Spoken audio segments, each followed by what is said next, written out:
Hi again, everybody, from Goss Stadium at Coleman Field on the campus of Oregon State University in Corvallis, along with Evan Bach, Andrew Roderick, Brian Thomas, and Garrett Dworshak, and Sawyer Gallen, and Glenda Curry, and Brooks Hatch. This is Mike Parker welcoming you to Game 2 of the West Coast League South Divisional Playoff Series between the Corvallis Knights and the Ridgefield Raptors. A tremendous win for the Knights last night in Southwest Washington at the Rourke, spotting the Raptors a 3-0 lead and then steadily chipping away and eventually breaking a 3-3 tie to win it 5-3 and take command of the series, sitting in with apologies to the late, great Red Barber, the proverbial catbird seat, and he, with apology, no, James Thurber borrowed it from the redhead, not the other way around. People think it's a Thurber original.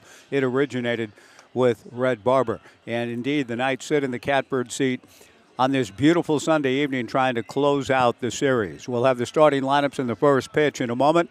A good crowd last night in Ridgefield, 1,750.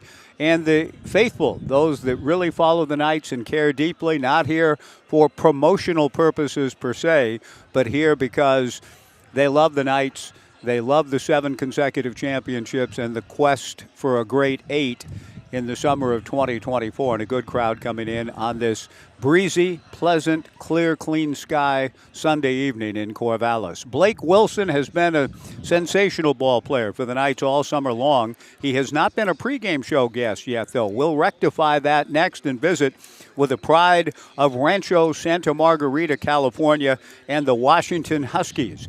Blake Wilson coming up. We'll take a 1-minute break here, Garrett. 1 minute. Back in 1 with Blake Wilson. Coming up, playoff baseball at Goss Stadium at Coleman Field. Blake Wilson in a minute on the Knights live stream and Joe Radio.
Back at Goss Stadium at Coleman Field, Game 2 of the West Coast League South Divisional Series. The Knights seeking to close out the series after a come-from-behind win last night in Ridgefield. I'm joined by a guy that's been a real pleasure to watch play the game of baseball. No matter what position he's put in, he prospers.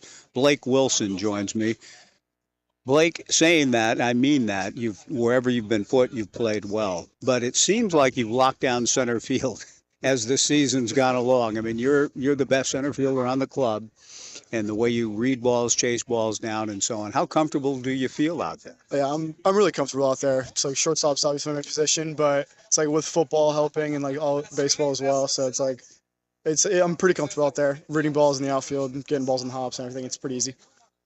What were your thoughts about how the season evolved that way in terms of shortstop being your primary position, but as you come down the stretch seeking another championship with this team, to be kind of the everyday center fielder? What are your thoughts about that? It's like I'm okay with it. It's like the team needs me where they need me. So if they need me in center field, I'll play center field. It's like wherever they need me, I'll play. I use the term you're a baseball player, which I hope you understand is an ultimate compliment. Did you kind of grow up with the game, playing everywhere, pitching, even catching, doing everything? Yeah, it's like I've been playing pretty much every position since I was a little kid. Started throwing a ball before I could walk, so I've been playing baseball my whole life. What's the thing you love most about the game? It's just getting to enjoy the time with my teammates, like building relationships and like growing as a team throughout the year with them. It's really enjoyable and like obviously winning. Well, you know that you're in coming to this organization. You're coming to one that's won 7 straight, and it looks to me there's a determination with all of you guys. You don't want to be the club that doesn't win. Do you feel like everybody's locked in? Hey, let's go get 8 now? Yeah, it's like that was one of the things we're talking about. So we definitely don't want a team that breaks their streak. So we're all in on winning this championship. How did the opportunity to come play for the Knights occur? Were you told by your old coaching staff, hey, this is where you're going? I mean, how did it come about? Yeah, it's like I was pretty much told. It's like one of my coaches knew Coach Knight, and he was like, "Yeah, you're going to Corvallis. Like they've won it 7 times in a row."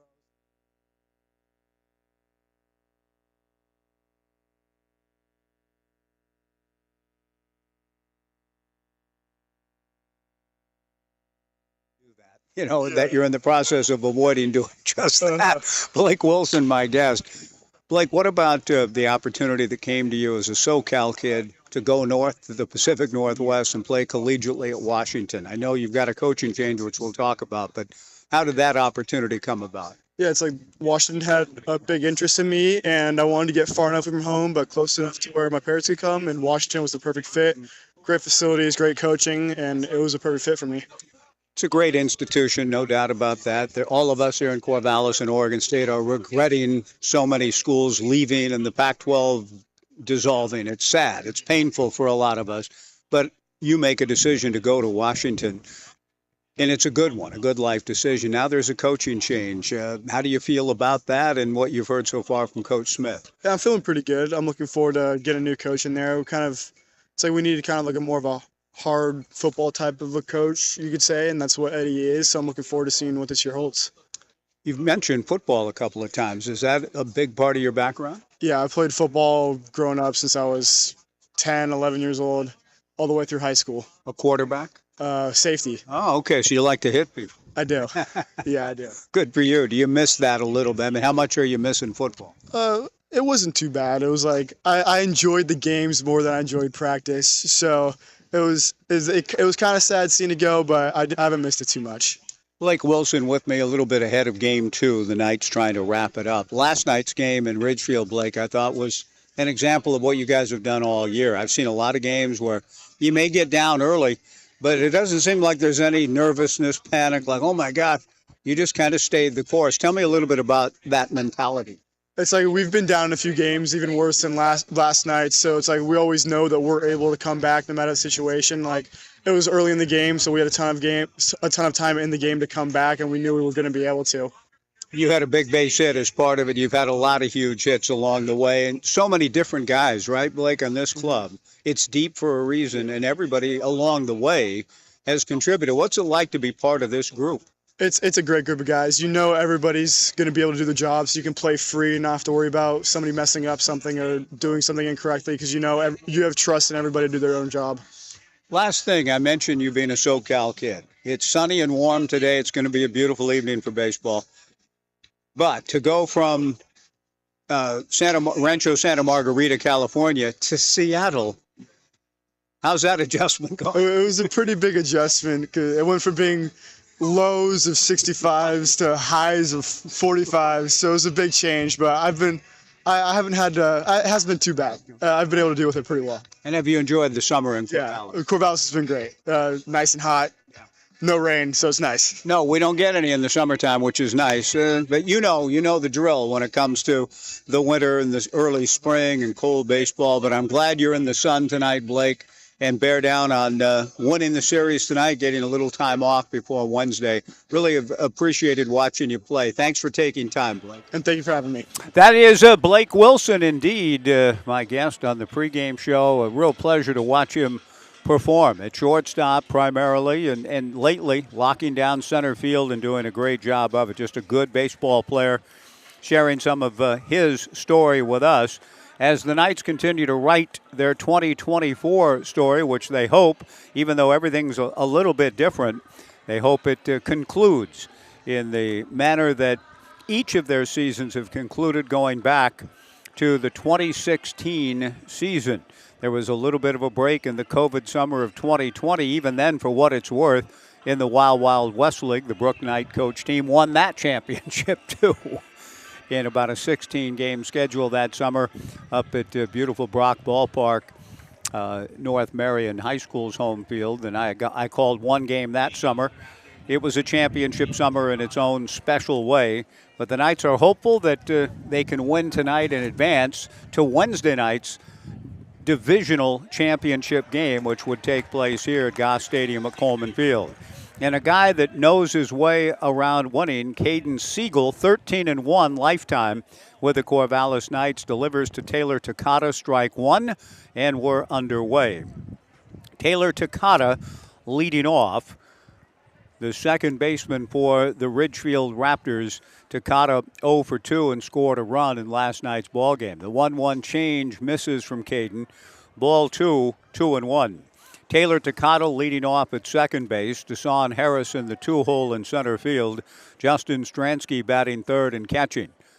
The 2-1 fastball up and in. Ball 3. Takata opened last night's ball game by drawing a walk, with Tyner Horn struggling out of the gate with his command, and Takata scored a run in the first inning. He wouldn't mind a repeat. Siegel to the plate. The 3-1 pitch hit foul, Waldo away, and the count goes full, 3-2. Colby Wallace, the cleanup hitter and designated hitter for the Raptors. Luke Iverson batting fifth in right field. Safay Mawai batting sixth at first base. Julian Nunez hitting seventh at short. Caden's 3-2 pitch is ball 4. An inauspicious way to begin game 2, but a very familiar way in that Takata drew a walk and scored in the first inning last night. Chris Cota, the outstanding coach for the Raptors since their inception in the 2019 season, goes through the signs in the third base box. Takata gets his lead, held on at first base by Colter McAnally. We'll set the Knights defensively for you in a moment. Caden to the plate. Harris backs away from a fastball inside, ball 1. Deshaun had a 2-run triple in last night's game for the Raptors that gave Ridgefield a 3-0 lead in the second. The Knights chipped away and eventually pulled it out 5-3, and will try to end the series tonight. Harris swings at a fastball from Caden, fouls it straight back. 1-1 the count. 13-1 all time for Caden Siegel in league games, in this his fourth summer. Did not have a decision in 21.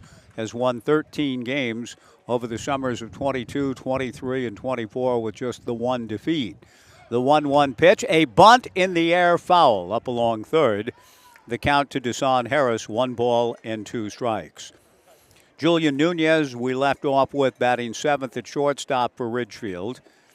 Kyle Mamarian hitting 8th at third base. Jovan Camacho batting 9th in right field. And Carson Reve gets the start for the Ridgefield Raptors. Reve is a left-hander out of Fresno State. Caden's 1-2 pitch to Harris, a check swing tapper foul. Back of the plate.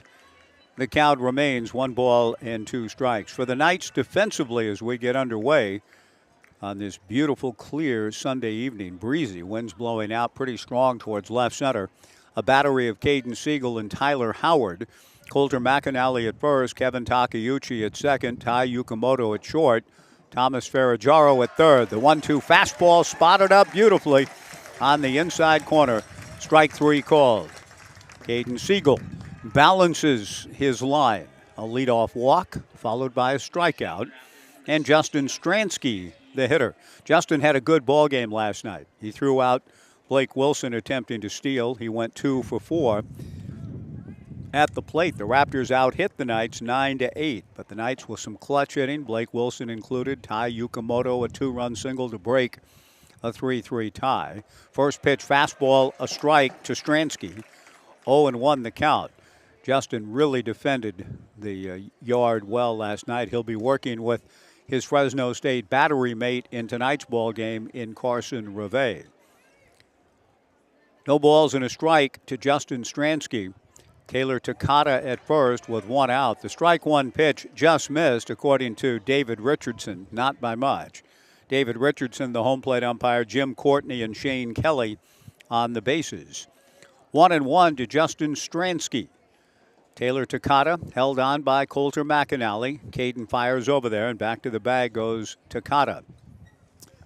For the Knights in the outfield, Brandon Cabrera in left, Blake Wilson in center, Kaysen Consarina in right. Bright sunlight out in left field for Brandon Cabrera to deal with.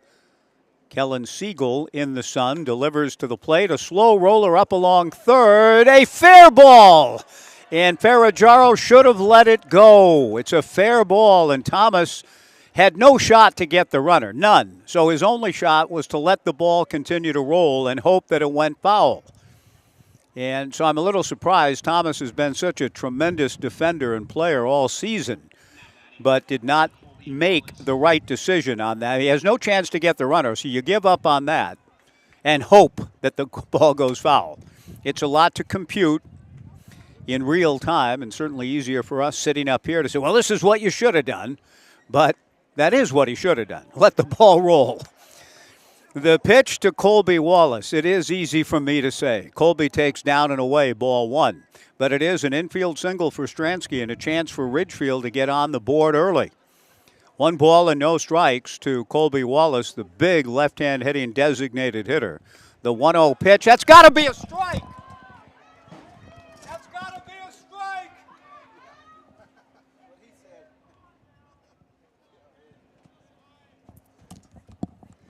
The pitch is called low for ball 2, 2-0. That's unbelievable. The 2-0 pitch is swung on and fouled back, and the count 2-1 to Colby Wallace. The true addict in me has come out, and I apologize. I said earlier in the year I wasn't going to get on umpires ever again. Well, that lasted about a month. 2 balls and a strike. Taylor Takata at second, Justin Stransky at first. Siegel to the plate. The 2-1 pitch is taken low and inside, ball 3, 3-1. Colby Wallace, the designated hitter at the plate, and the Raptors certainly not coming in here to capitulate to the scenario that all of the Knights fans and others are hoping for, that the dynastic run can continue. Ridgefield wants to interrupt it. The 3-1 pitch is popped up on the right side. The infield fly rule will be invoked. Backing up is second baseman Kevin Takeuchi a couple of steps on the green in shallow right field to make the catch for out number 2. And Luke Iverson will be the hitter. Luke Iverson, a switch-hitting catcher out of Utah Valley, steps in with 2 on and 2 out in the top of the first inning. No score. Takata at second, Justin Stransky at first. Siegel delivers just inside, ball 1. A postage stamp type strike zone tonight, and home plate umpire David Richardson is hearing it from all parts of the ballpark, primarily from the Corvallis Knights dugout and the adjacency to the broadcast booth. The 1-0 pitch hit high and deep to right. Back goes Concerina. It's gone. A 3-run home run for Luke Iverson, and Ridgefield leads it 3-0.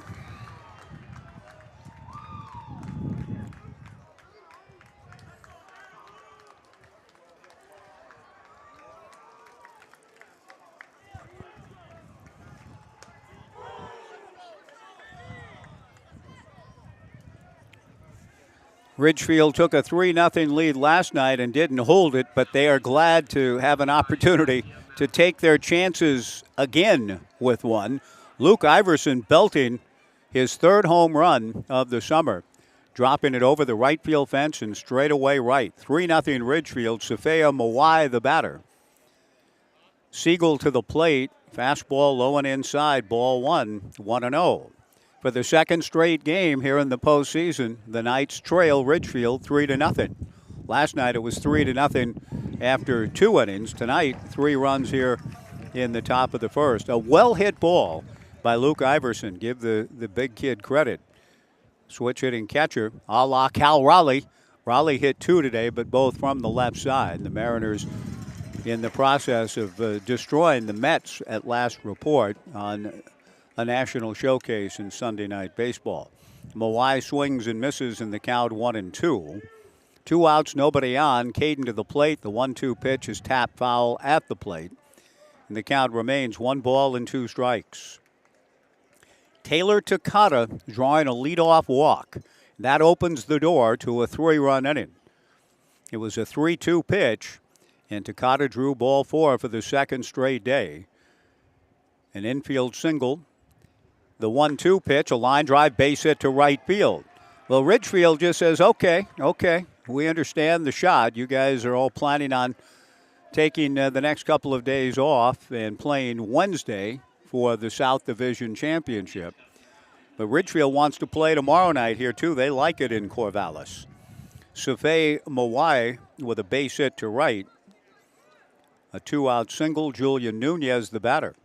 Out of the stretch comes Caden. Fastball popped up into shallow right. Takeuchi going out. Consorina coming in. It's Takeuchi to stay with it on the pop fly from Nunez to retire the side. But Ridgefield gets off to a tremendous start in its bid to keep its season alive. The Raptors score 3 runs in the inning, a 3-run home run for Luke Iverson. The Knights again hope to find the comeback trail as we go to the bottom of the first. Ridgefield 3, the Knights coming up back in 2 minutes on the Knights live stream and Joe Radio.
A very interesting conversation between innings as we go to the bottom of the first. The Knights trailing 3-0. Brooke Knight spent much of the time between innings talking to Jim Courtney, the crew chief, perhaps about the strike zone or lack of one for home plate umpire David Richardson. But whatever they talked about, here we go. And the first pitch to Thomas Ferragamo is in there for a strike. And the count 0-1. Thomas Ferragamo leading off for the Knights, the switch hitting third baseman, with the Raptors leading 3-0. The 0-1 pitch is popped up. Calling for it is the pitcher, Carson Reve. He backs off the back slope, the backside of the mound, to make the catch. Nice play by Reve, not easily done. He makes the play, one away, and Tai Yukamoto will be the hitter. Reve making his 9th appearance, 8th start, 36 innings, 34 hits, 15 earned, 11 walks, 29 strikeouts, a record of 4-2, an ERA of 3.75. He works Yukamoto, and the fastball is high, ball one, 1-0. 3-0 Ridgefield, bottom of the first. A stunning development to open the game.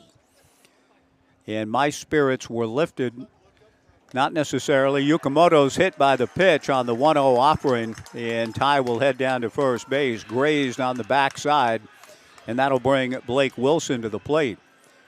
As I was beginning to kind of tally things up, I saw Mac the Knight and Lil King making their way to our broadcast vantage point. Brett Taylor with KEZI Television is up here sharing the space where we broadcast the Knights games from, and I had no idea, but Mac the Knight and Lil King came bearing gifts. The pitch to Wilson, a ground ball up the middle into center field for a base hit. Kai Yukamoto stops at second, our pregame show guest, with a nice up-the-middle approach. And Kevin Takeuchi will be the batter, with the Knights trying to respond to the opening salvo of the Ridgefield Raptors and get something done on their own part, down 3-0. Nice swing by Blake. He had an RBI single up the middle in last night's game to help fuel the Knights' comeback from down 3-0 to ultimately a 5-3 win. 3-0 Ridgefield, bottom of the first inning. Carson Reve, the big left-hander out of Fresno State, working with his battery mate from the same school, Justin Stransky, pardon me. Luke Iverson smashing the 3-run home run, playing in right field tonight. Iverson out of Utah Valley, Stransky from Fresno State. The pitch to Takeuchi, a fly ball to straightaway center. Deshaun Harris is right there. Deshaun makes the catch. Tagging up is Yukamoto, heading to third, and he gets there. And tagging up from first, Blake Wilson gets down to second. A productive out, to be sure, for Kevin Takeuchi. 2 down, giving Brandon Cabrera a chance with a 2-out hit to draw the Knights to within 1. Ferragaro leading off at third. Tai Yukamoto batting second, the shortstop. Blake Wilson hitting third and center. Kevin Takeuchi, who just flied out, the second baseman. Brandon Cabrera batting fifth in left. Kaysen Concerina hitting sixth in right. Tyler Howard batting seventh and catching. Ben Lead, the designated hitter, hitting eighth. Coulter McAnally batting ninth at first. Cabrera, the hitter. Reve delivers, and the first pitch is in there for a strike, and the count 0-1 to Brandon. Cabrera, during the course of the season, has been very productive in a variety of categories, trying to be so here in the bottom of the first and draw the Knights closer. The strike one pitch is in there for strike two. Brandon at .314, 2 homers, 30 runs batted in.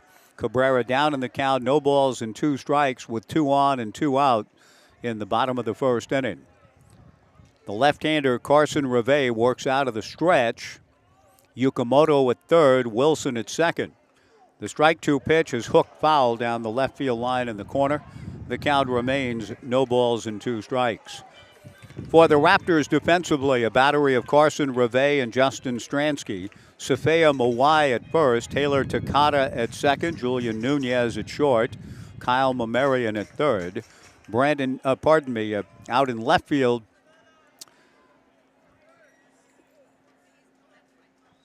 as the pitch to Cabrera swung on and missed, strike 3, and it's a great start for Ridgefield. They're yapping it up, and they should be. They have struck the first blow here, 3 runs in the first, and they strand 2 Knights in scoring position in the bottom half, trying to force a decisive winner-take-all Game 3 tomorrow. We will set Ridgefield defensively for you when they return to the field in the second inning, but they do not have a left fielder listed on their score sheet. As we go to the second, Ridgefield 3, the Knights nothing, back in 90 on the Knights live stream and Joe Radio.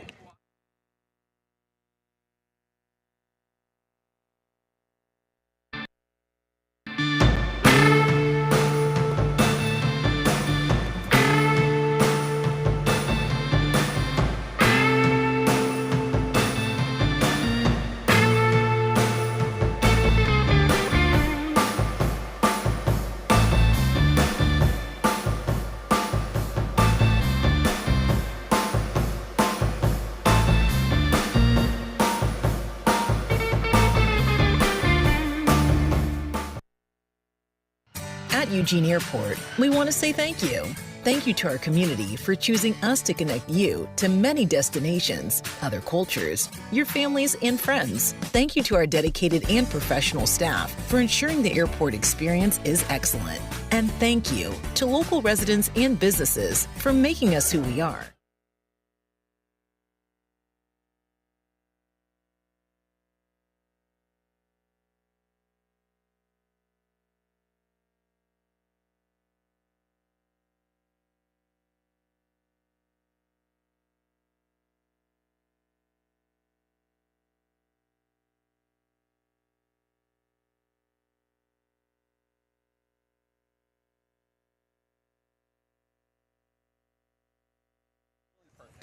Three 0 Ridgefield at the top of the second inning.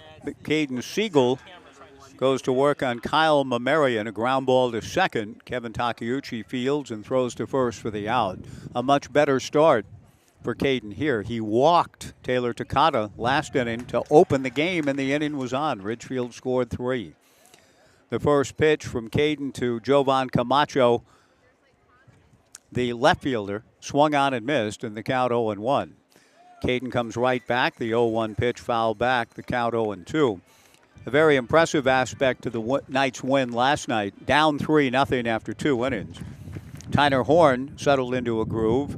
The Knights did not give up a run after the second inning and came back to win it 5-3. Caden delivers a little low. 1 ball and 2 strikes the count to Jovan Camacho in the 9-hole for Ridgefield, trying to keep its season alive and force a Game 3 at 6:35 tomorrow night. The 1-2 pitch is popped up into shallow left center field. Blake Wilson takes charge. He comes in to make the catch. 2 down. Taylor Takata, who walked to open the game. Good work on his part. Took advantage of a pretty tight zone from the home plate umpire David Richardson. Drew ball 4. And the Raptors followed his lead by executing the game well. A decision that Thomas Ferraggiaro might like to have back in terms of a ground ball rolling slowly up along third that ended up going for an infield single. And who knows what would have happened in that plate appearance with Stransky, but he got aboard on the single. Takata takes a strike from Caden Siegel. The 0-1 pitch missing down and in. 1 ball and 1 strike the count to Taylor. 3-0 Ridgefield in the second. Caden back to the plate. The 1-1 pitch punched foul back of the plate and out of play. The count moves to 1 ball and 2 strikes. Takata out of the University of Hawaii. The left-handed hitter with 2 outs, nobody on. Caden Siegel hoping to pull a Tyner Horn in the sense of finding himself after a shaky start. A fly ball to left field. Brandon Cabrera coming in. Going out is Tai Yukamoto. And the Knights shortstop goes out to backhand it. And indeed, a much better and more familiar kind of half inning. The ones we've grown accustomed to with Caden in this his 4th summer with the Corvallis Knights. A 1-2-3 inning for Caden. We go to the bottom of the second. Ridgefield 3, the Knights nothing. Back in 90 on the Knights live stream and Joe Radio.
3-0 Ridgefield, bottom of the second inning. An elimination game for the Raptors. The Knights trying to win and move on, but Ridgefield off to the good start. Left-hander Carson Reve delivers a strike to Kaysen Concerina. 0-1 the count. Kaysen will be followed by Tyler Howard and then Ben Lead. If a game 3 is necessary tomorrow night, 6:35. A slow roller wide of third. Mamarian to his left. Fires over to first for the out to get Concerina. One away, and Tyler Howard will be the hitter.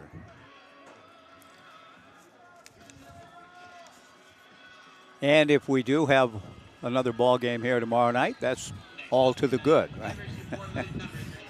Just means another opportunity to come out and see some bonus baseball. If you could tell me that the Knights would win, you'd almost want to say bring it on, just to open the gates again and enjoy another summer night of baseball here in this beautiful park. But on the other hand, the Knights would love to win and get a couple of days off, Monday and Tuesday, before the championship game Wednesday. The pitch to Tyler Howard is high, ball 1. Carson Reve back to the plate. Howard a ground ball to short. Julian Nunez fields from a little bit behind the bag, throws out Howard. Reve and the Raptors off to a very good start. They lead it 3-0. A 3-run home run from Luke Iverson with 2 outs in the top of the first inning.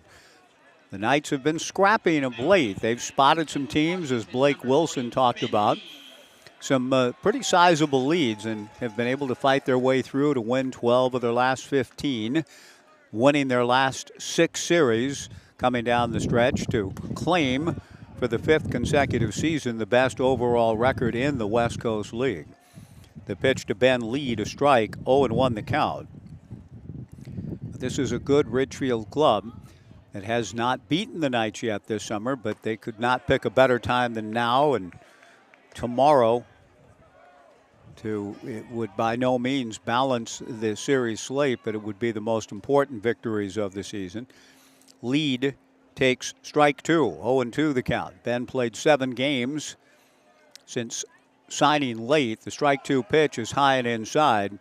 1-2 the count to the GNAC Player of the Year. He went 5 for 19 in his 7 games with 3 runs batted in. 1-2, 2 down, nobody on. 3-0 Ridgefield in the second. Ben hits a fly ball to right field. Luke Iverson moves in to make the catch. A 1-2-3 inning for the Ridgefield Raptors, Carson Reve. And at the end of 2, Ridgefield 3 and the Knights nothing. Back in 90 on the Knights live stream and Joe Radio.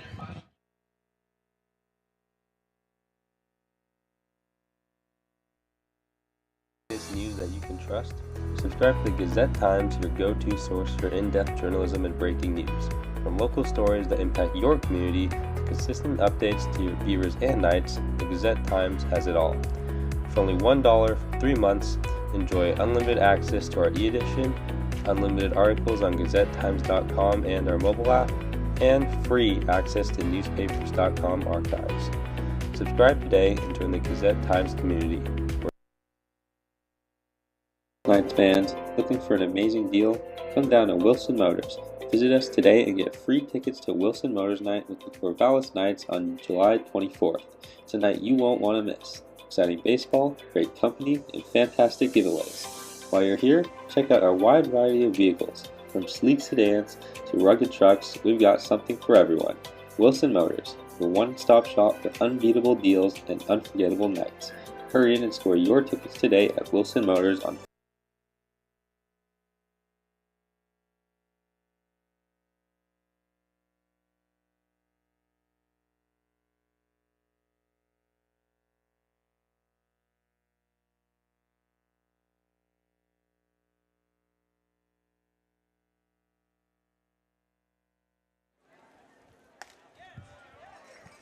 Three 3-0 Ridgefield to the top of the third inning. Deshaun Harris takes a strike, 0-1 the count. Deshaun hit .305 during the season, 2 homers, 21 runs batted in. The strike 1 pitch. He pulls one fair down the right field line in the corner. This will be an extra base hit. He had a triple last night. He's thinking about another one here. Grabbing the ball is Concerina, and into third base with a leadoff triple goes Deshaun Harris. Back-to-back games here in the playoffs. 3 baggers for Deshaun, And Ridgefield in great position now to add to its lead and add to the anxieties of Corvallis Knights fans who, after the come-from-behind win last night, it almost had the feel coming in that, okay, we're good. We'll wrap things up tonight, and then we'll be back Wednesday. That may all still be the case, but Ridgefield, again, has a different scenario in mind. And Deshaun Harris, with triples on consecutive nights, the first pitch to Justin Stransky misses for ball one, 1-0. 3-0 Ridgefield, top of the third inning, a leadoff triple, and a great opportunity here for the Raptors to increase its advantage in its elimination game. Siegel's 1-0 pitch, a fly ball to shallow right center field. Now Harris can really run. Concerinia's got a good arm. Concerinia the catch. The throw to Howard. Tyler drops the ball out in front of the plate. And coming in to score is Deshaun Harris on the sacrifice fly. And Ridgefield leads it 4-0. Now Brooke Knight is going to come out and argue that Tyler Howard was setting up to receive the throw and was interfered with and run into by Deshaun Harris, but I don't think that that argument is going to hold water, in that Howard, yes, had to go get the ball, and he did. Tyler's arguing, as is Brooke, that my guy has a right to go get the ball and that the runner has to make a move around him. But Tyler was in the baseline, so I don't think this call is going to be changed. Sacrifice fly to right field for Justin Stransky, and the Raptors lead it 4-0. Brooke is stating his case to David Richardson. Concerinia's throw was a little bit high, but it was accurate. And Brooke does convince David Richardson to meet with his partners Jim Courtney and Shane Kelly. Tyler Howard and Caden Siegel are both continuing to lobby for the call to be reversed. Tyler is talking things over with Colby Wallace, the next hitter for the Raptors. Tyler saying, you know what I'm talking about. And I am not fully clear, to be honest with you, on the right-of-way in this case. The throw was slightly into fair territory and slightly up the third baseline. And on a replay that Ben Crockett is showing me on his phone using the Knights live stream, Howard went to get the ball, and clearly the runner went out of the baseline to crash into Tyler Howard, the runner being Deshaun Harris. And the safe call will stay in the books. It is interesting that Harris did go out of the baseline to crash into Howard. Tyler was, and just looking upon further review, receiving the throw in fair territory, about 6 feet or so from home plate up the third baseline. But the collision occurring not on the line, but in fair territory between Harris and Howard. And Howard's case was that the runner went out of his way to crash into my guy. And Tyler not able to hang on. Had Howard hung on to the baseball, it would have been a double play. But the run stands. The first pitch to Colby Wallace missing high for ball one.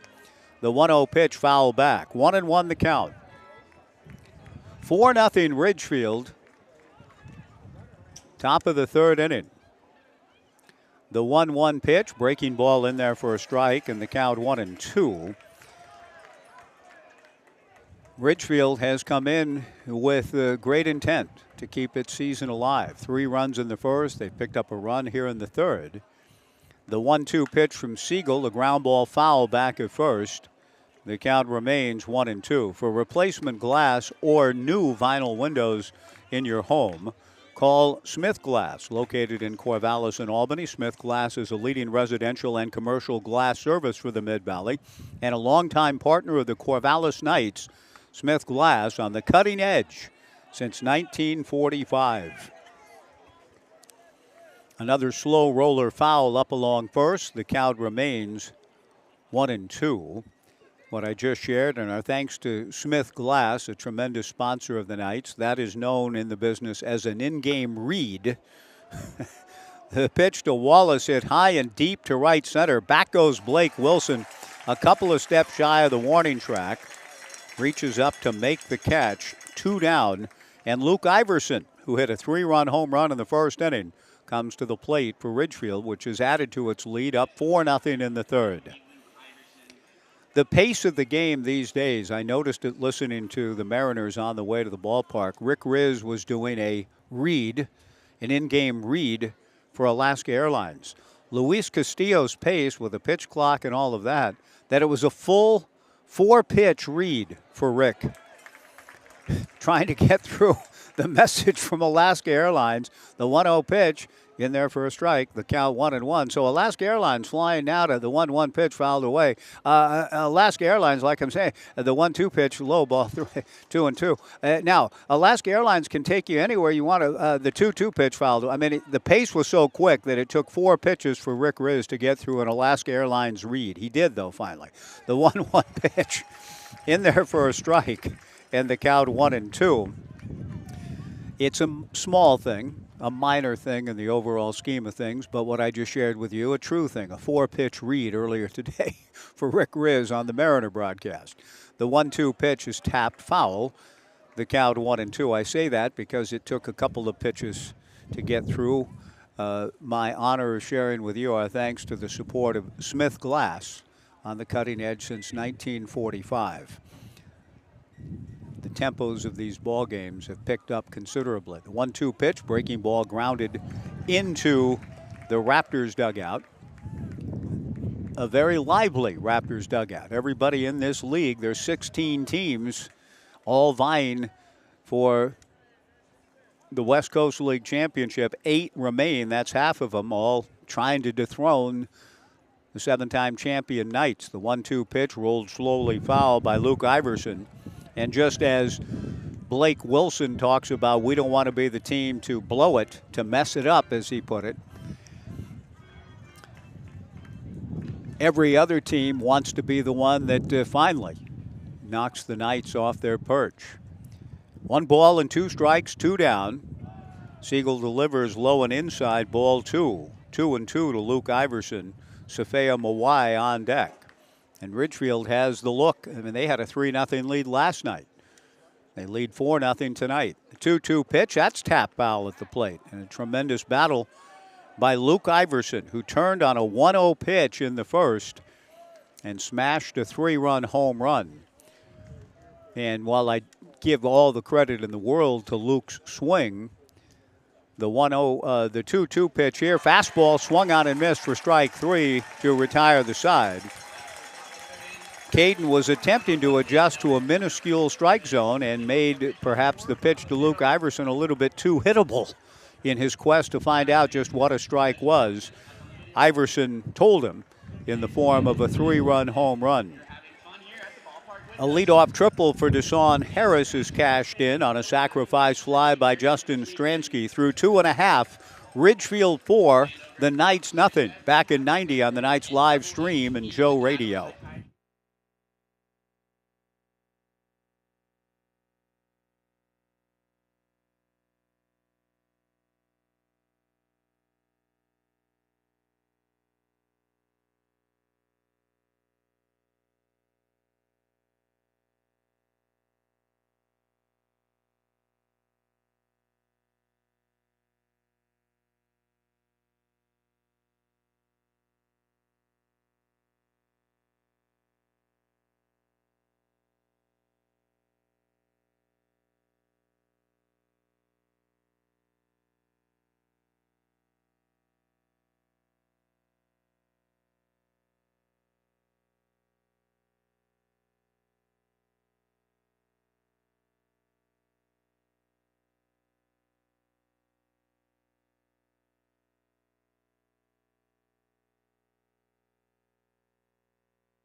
Carson Reve to Coulter McAnally, a first pitch strike, 0-1 the count.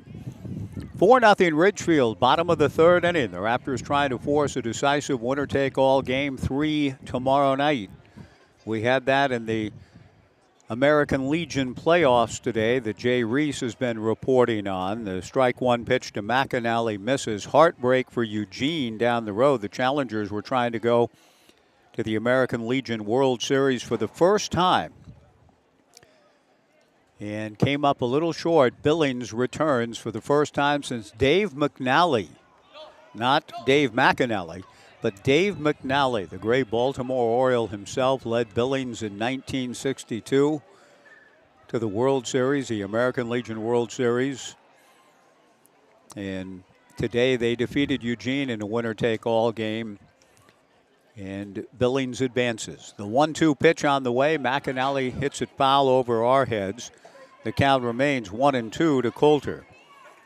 And Jay, thank you for the information. Billings goes to the World Series in the Northwest Regional title game and will advance to Shelby, North Carolina.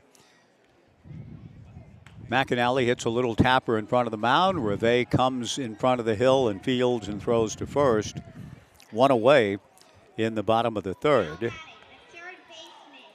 6 straight retired by Reve, who is working on a 4-0 lead. Thomas Ferragaro, the hitter. Thomas popped out to Reve in the bottom of the first inning. When you visit Corvallis to catch the Knights or whatever brings you to our great city, we encourage you to stay at your locally owned Best Western Corvallis, the official hotel partner of your Corvallis Knights. Reve delivers, swung on and missed by Ferragaro.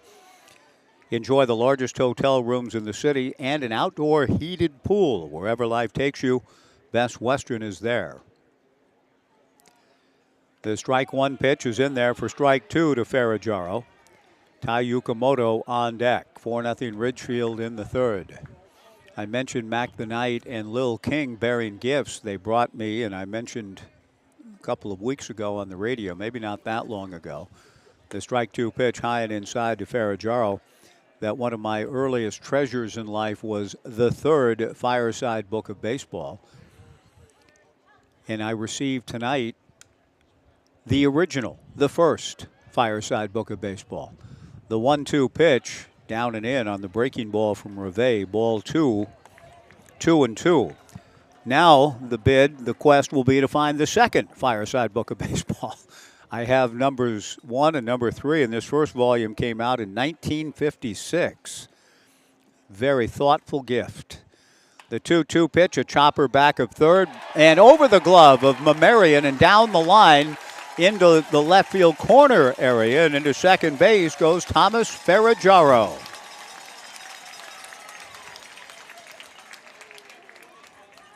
Mamarian backing up, expecting to be able to play the hop, and the ball bounded over his head and down the left field line for a double for Thomas Ferragaro. And that'll bring to the plate Tai Yukamoto, hit by a pitch in the first. The Knights with an opportunity to get on the board here. They're down 4-0. Last night they got in kind of a chip away mode at it. Down 3-0. The Knights work their way back, eventually taking the lead in the sixth. The first pitch in there for a strike to tie. 0-1 the count. Ferragaro gets his lead from second. The strike one pitch to Yukamoto is high and inside, ball 1. 1-1 the count. Blake Wilson on deck.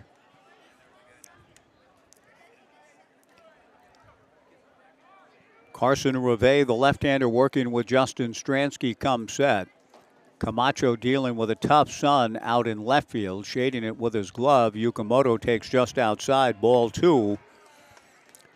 2-1.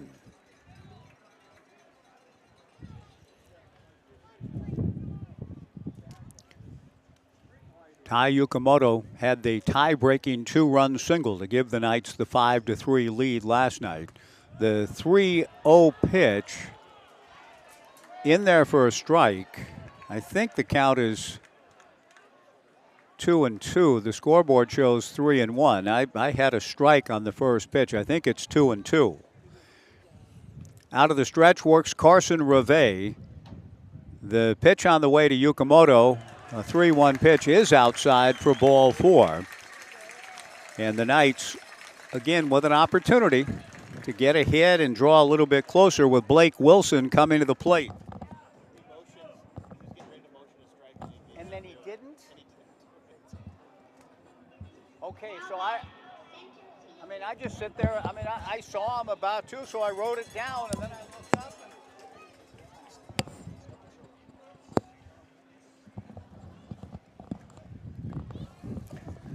Well, I'm told that the home plate umpire was starting to signal strike on that first pitch and then caught himself. A pickoff play to second base. Thomas Ferraggiaro gets back. Taylor Takata. But I just trusted Dave Richardson's original instincts and wrote, as I turned to write down, 0-1. The count ended up going 3-0 before a strike was called. Then ball 4 to Yukamoto. Hence the confusion. Blake Wilson single to center in the first. 2 on, 1 out. 4-0 Ridgefield, bottom of the third. Blake swings and taps one slowly foul up along third. The count, no balls and 1 strike. Blustery evening under the lights here at Goss Stadium of Coleman Field. The wind blowing out to left center. Blake trying to draw the Knights a little bit closer as the Knights hope to hit that kind of chip away mode again as they found last night in Southwest Washington. Blake swings at the fastball from Reve. Doesn't get it. The count 0-2.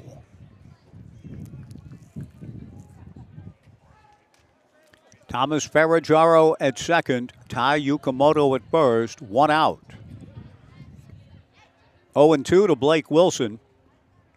Reve to the plate. Wilson, a drive to left field, heading to the corner. Jovan Camacho goes back. The ball goes off the middle of the fence. Ferraggiaro scores. Yukamoto will be held at third. Blake Wilson into second with a double, and the Knights are on the board. It's now 4-1 Ridgefield.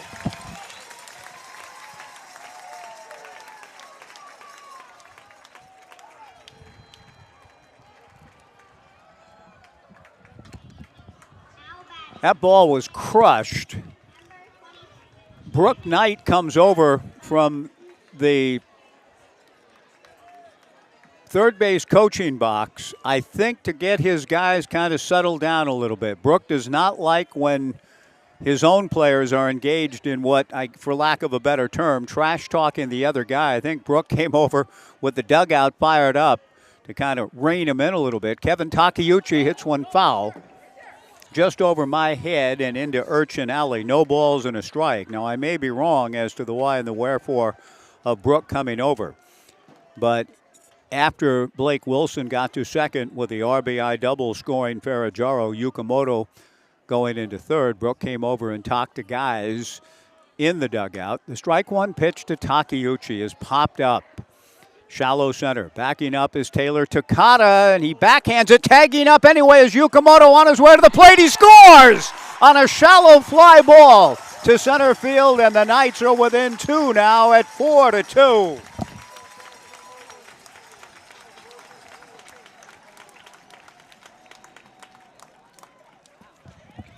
One does not see a sacrifice fly to the second baseman very often, but we just saw one here. Yukamoto, brilliant base running on Ty's part in that he saw Takata having to go a fairly long way for a second baseman into shallow center and was in the process of backpedaling and thus had no momentum to make a throw to the plate. He had to plant and try to get something on the throw, and Yukamoto, with his good wheels and his high IQ, his baseball savvy, races home ahead of Takata's throw, and the Knights have closed to within 2. 2 down. Brandon Cabrera takes high and away. Blake Wilson at second. Brandon trying to draw the Knights to within a run.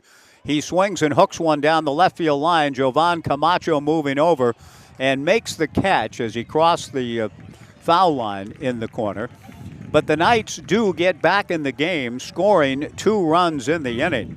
The second one on an exciting sacrifice pop fly into shallow center field. The Knights get 2, but Ridgefield still has the lead as we go to the 4th. The Raptors 4, the Knights 2, back in 90 on the Knights live stream and Joe Radio.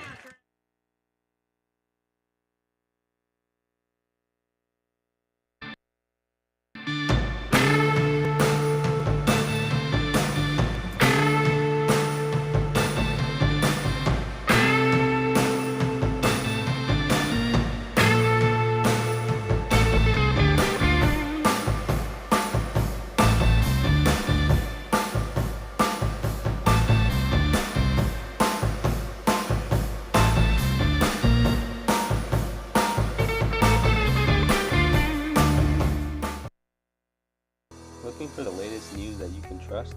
Subscribe to the Gazette Times, your go-to source for in-depth journalism and breaking news. From local stories that impact your community to consistent updates to your Beavers and Knights, the Gazette Times has it all. For only $1 for 3 months, enjoy unlimited access to our e-edition, unlimited articles on GazetteTimes.com and our mobile app, and free access to newspapers.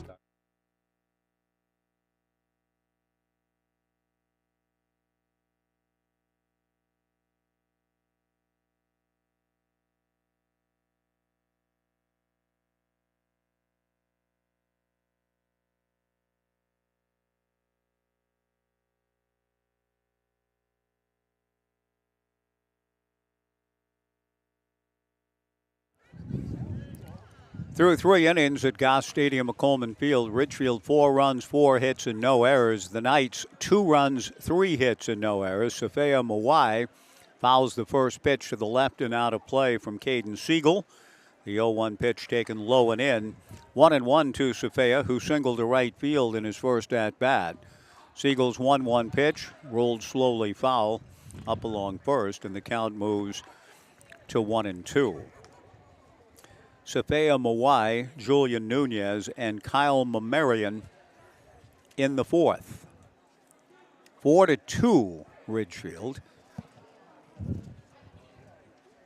Caden Siegel giving up 3 runs in the first, 1 last inning. Comes to Mawai, who grounds 1 foul again down the first base line. 1 ball and 2 strikes. If you live or work in one of the 24 Western or Central Oregon counties, then you're entitled to membership privileges and the full financial services at Oregon State Credit Union. You can join online at OregonStateCU.com or one of their 15 branches. Oregon State Credit Union, investing in all of our communities and dedicated to creating financial solutions toward making local lives better. Breaking ball misses from Caden. 2 balls and 2 strikes to Safea Mawai. Check swing and a fastball up and away. Ball 3, 3-2. Safea Mawai, big left-handed hitter out of Chaminade. Trying to get the Raptors started on a good note. A little pop fly into shallow left. It's no man's land. It'll drop for a base hit. Ferragamo goes way out to field it on a hop in shallow left field. The throw back in, intended for Kevin Takeuchi, gets away from Kevin, and on a rare error for the Corvallis Knights, Mawai into second. A base hit dropped into left field, and then a throwing error on Ferrajaro's part, getting the ball back in. And that'll bring Julian Nunez to the plate. And the Raptors with another excellent chance to add to its lead.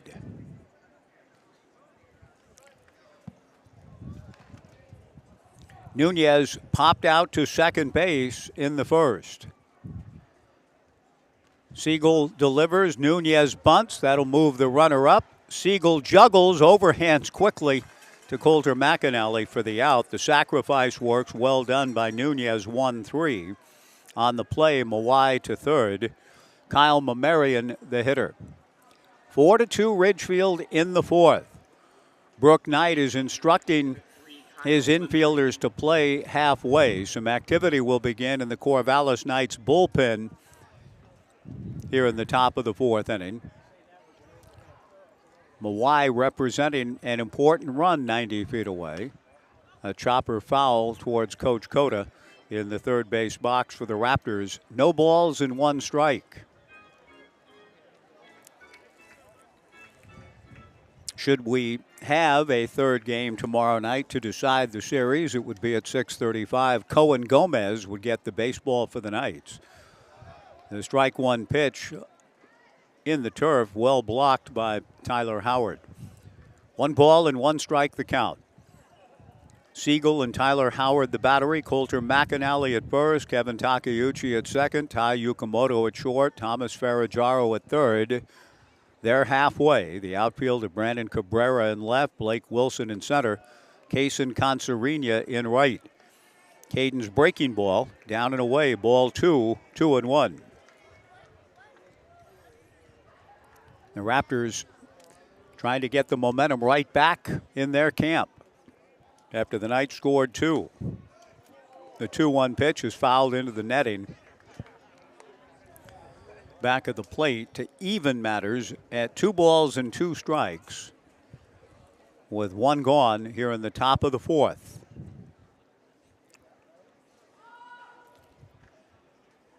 Caden right foot on the rubber, peering in to Tyler Howard. The 2-2 pitch, fastball punch slowly to Takeuchi. And because he was playing in, he's able to hold Mawai at third and throw to first for the out to get Mamarian. 2 down. Jovan Camacho will be the hitter.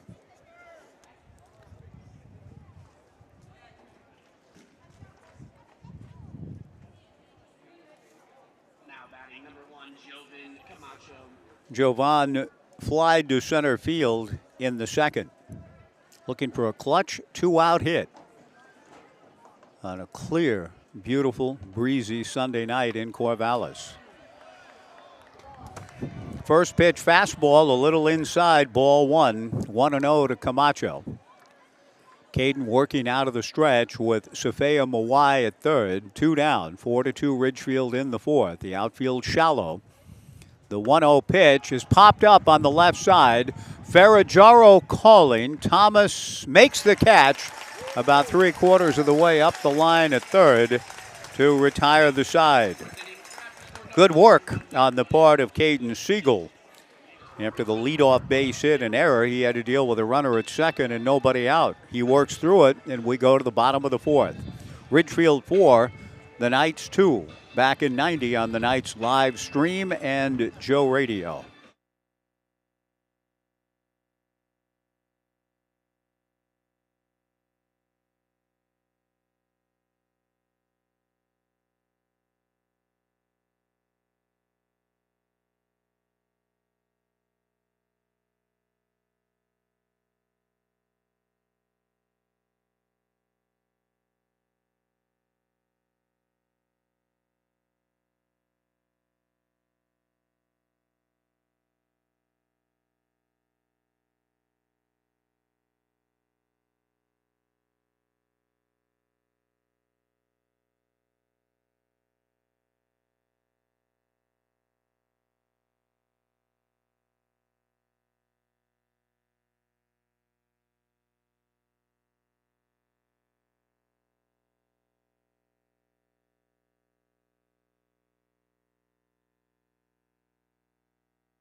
Bottom of the 4th inning at Goss Stadium at Coleman Field. The Ridgefield Raptors in an elimination game for Ridgefield, leading the Knights 4-2.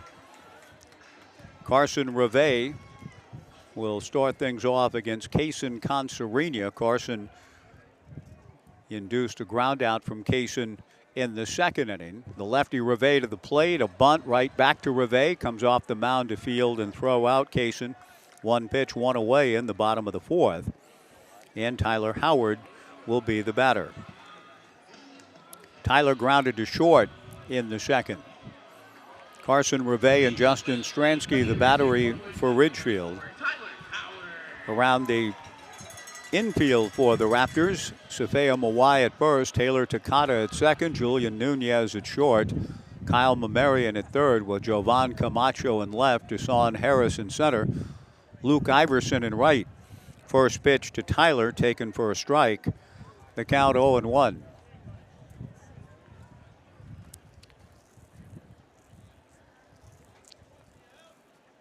Reve works from the stretch with nobody on. The 0-1 pitch from Carson, that's in there for strike two. 0-2 the count.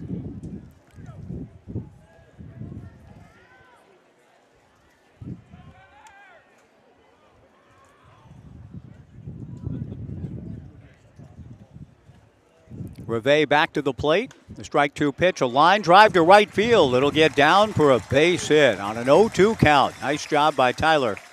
Getting a pitch a little bit out, away, maybe not even a strike. And in that sense, not a bad pitch by Reve, but I'm sure Carson and others would tell you, well, on an 0-2 count, you should never give up a hit. But in this case, Tyler with a nice piece of hitting. Makes contact.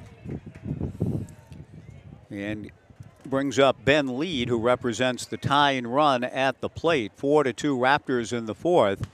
Ben, a towering pop fly on the right side in foul territory. The first baseman, Safea Mawai, comes back into fair territory. The ball is fair and everybody's safe. Mawai didn't catch it. Lead didn't run either. But when he finally saw the ball being pushed by the wind land in fair territory, he took off. Mawai vacated first to come catch the pop fly. The second baseman, Takata, didn't get over to cover. There was no one covering first. Ben Lead makes it in safely. And the Knights survive. An error on Safea Mawai. It's a tough error in that the ball was up there for half forever with the wind blowing. And it lands in fair territory. The Knights with 2 on and 1 out for Coulter McAnally. The pitch to Coulter inside, ball 1, 1-0 from Reve. Nothing routine the last couple of nights on those high pop flies. Thomas Ferraggiaro had a problem in the 9th inning last night in Ridgefield. And here with the wind blowing, as I've been mentioning off and on throughout the evening, pretty strong out to left center, pushed what appeared to be a foul ball back into fair territory, surprising both Safea Mawai and the Knights hitter Ben Lead, who finally vacated the box and made it safely to first when no one covered. The 1-0 pitch to McAnally from Reve misses for ball 2, 2-0. The 2-0 pitch hits McAnally to load the bases. Well, the Corvallis Knights down 4-0 early in this one. Still trailed, but it's 4-2, and they have the tying runs in scoring position. Chris Cota is on his way to the mound with a switch hitting Thomas Ferraggiaro, the scheduled hitter. There has been some activity in the last couple of innings back of Reve. We'll see if Coach Cota is of a mind to make a change here with the Knights threatening. Bases loaded, 1 out, bottom of the fourth, 4-2 Ridgefield. The Raptors have been a tremendous success story coming into the league in 2019, making the playoffs for 4 consecutive seasons. Last night, I was so impressed by the crowd at the Rourke, 1,750, when the community had such a small turnaround time in terms of whether they were going to host or not. And they found out on Thursday what the shot was, that they'd be hosting the Corvallis Knights in Game 1 and drew 1,750 to the ballpark. That's a tremendous crowd and clearly shows the place that Ridgefield Raptors baseball and how it's insinuated itself into the summertime landscape of things to do in that great part of the world. Coach Cota stays with Carson Reve, who goes to work on Ferraggiaro. Thomas takes a strike and the count 0-1. Bases loaded, 1 out, 4-2 Ridgefield, top of the 4th inning. Reve works from the stretch, the infield a double play depth. Ferraggiaro whacks one into left field, base hit. Tyler Howard scores. Stopping at third base for the Corvallis Knights is Ben Lead, and the Knights are within a run at 4-3.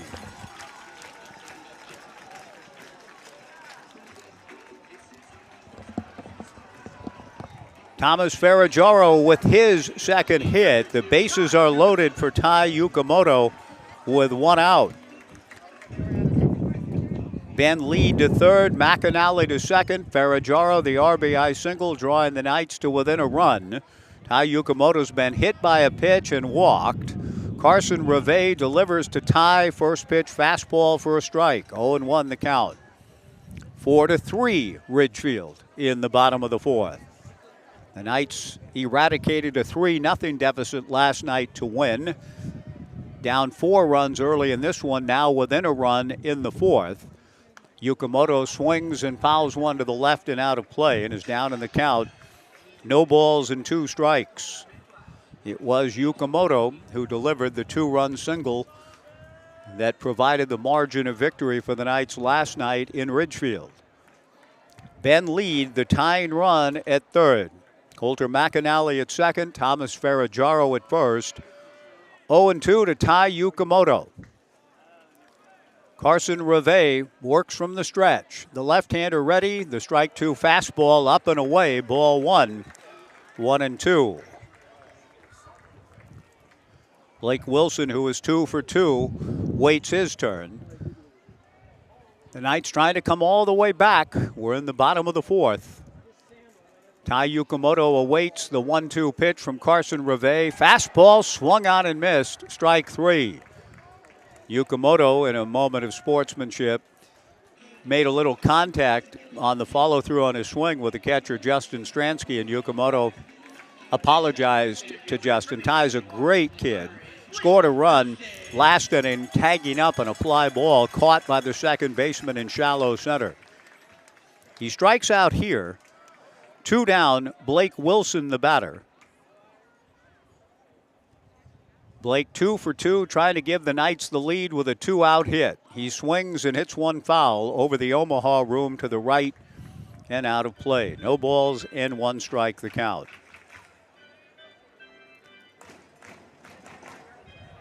Ferraggiaro's base hit to left drew the Knights to within a run. Had there been 2 outs, I think Coach Knight would have sent Ben Lead and challenged Camacho out and left.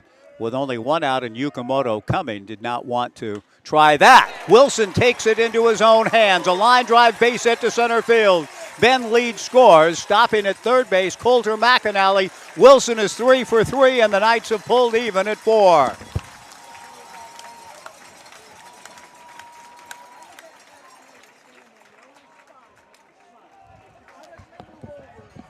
Once again, Brooke Knight putting the brakes on. In this case, it's Coulter McAnally getting to third. Deshaun Harris, a good arm out in center field, and got to the ball in a hurry, which was laced by Blake Wilson. The Knights have pulled even at 4. Now have a chance to take the lead with their leader in RBIs, Kevin Takeuchi, at the plate. 4-4, bottom of the fourth. Reve delivers a first pitch strike in the count 0-1. Kevin has flied to center and had the little pop fly, sacrifice fly, last inning. Out in shallow center, caught by the second baseman. Yukamoto scored from third. Bases loaded, 2 down, a 4-4 tie. Kevin swings and misses in the count 0-2.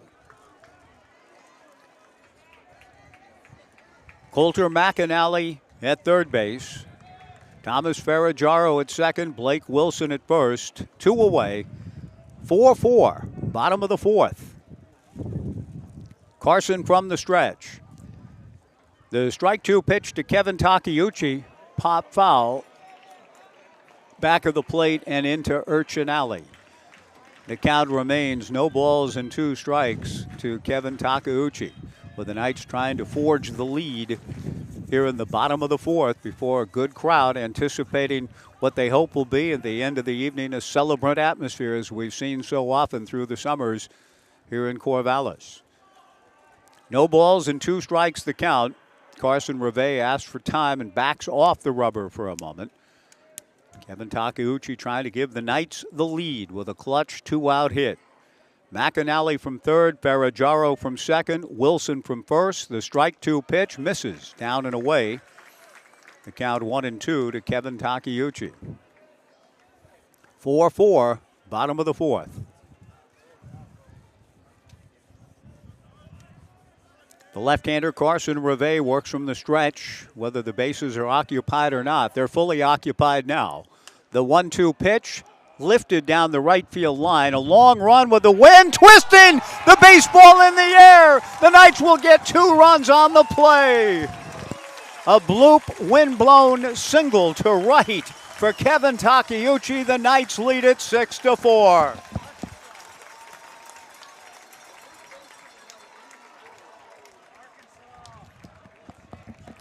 The wind has been a legit factor here tonight. No question about that. Ben Lead getting on an error on a wind-blown pop fly earlier in the inning. And this, a little pop fly that the wind got a hold of. Mawai, Takata, and Iverson converging, but the wind played havoc with it. And the Knights get 2 runs to take the lead, 6-4. Coulter McAnally and Thomas Ferragamo scoring. Blake Wilson settles for third. A 2-run single for Takeuchi. And now the pitch to Cabrera, a comebacker, fielded by Reve, who throws to first, and the inning is over, but the Knights get 4 and take the lead, much to the delight of their fans here at Goss Stadium at Coleman Field. 4 runs in the inning, and the elements play a big part in it. 2 plays that normally would be made, not made on the right side of the diamond. The Knights take advantage as good teams are wont to do, and we go to the 5th. The Knights 6, Ridgefield 4, back in 90 on the Knights live stream and Joe Radio.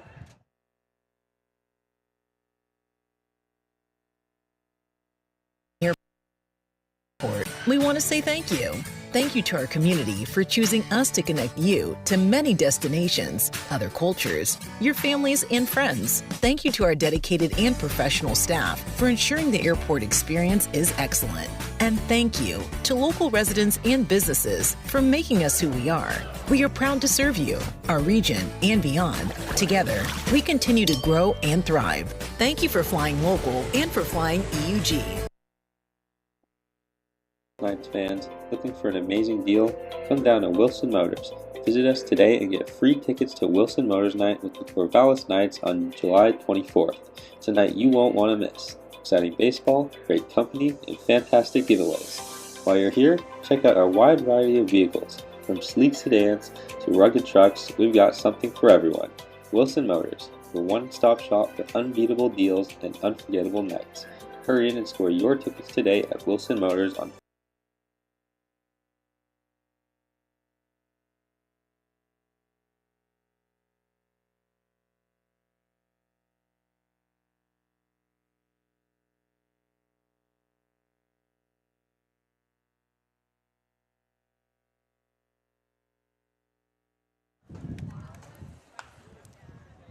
Caden Siegel with a 6-4 lead now goes to work on the left-hand hitting Taylor Takata. And Takata hits a 1-hopper back of first, fielded by Coulter McAnally. Coulter steps on the bag for out number 1. Deshaun Harris, the hitter.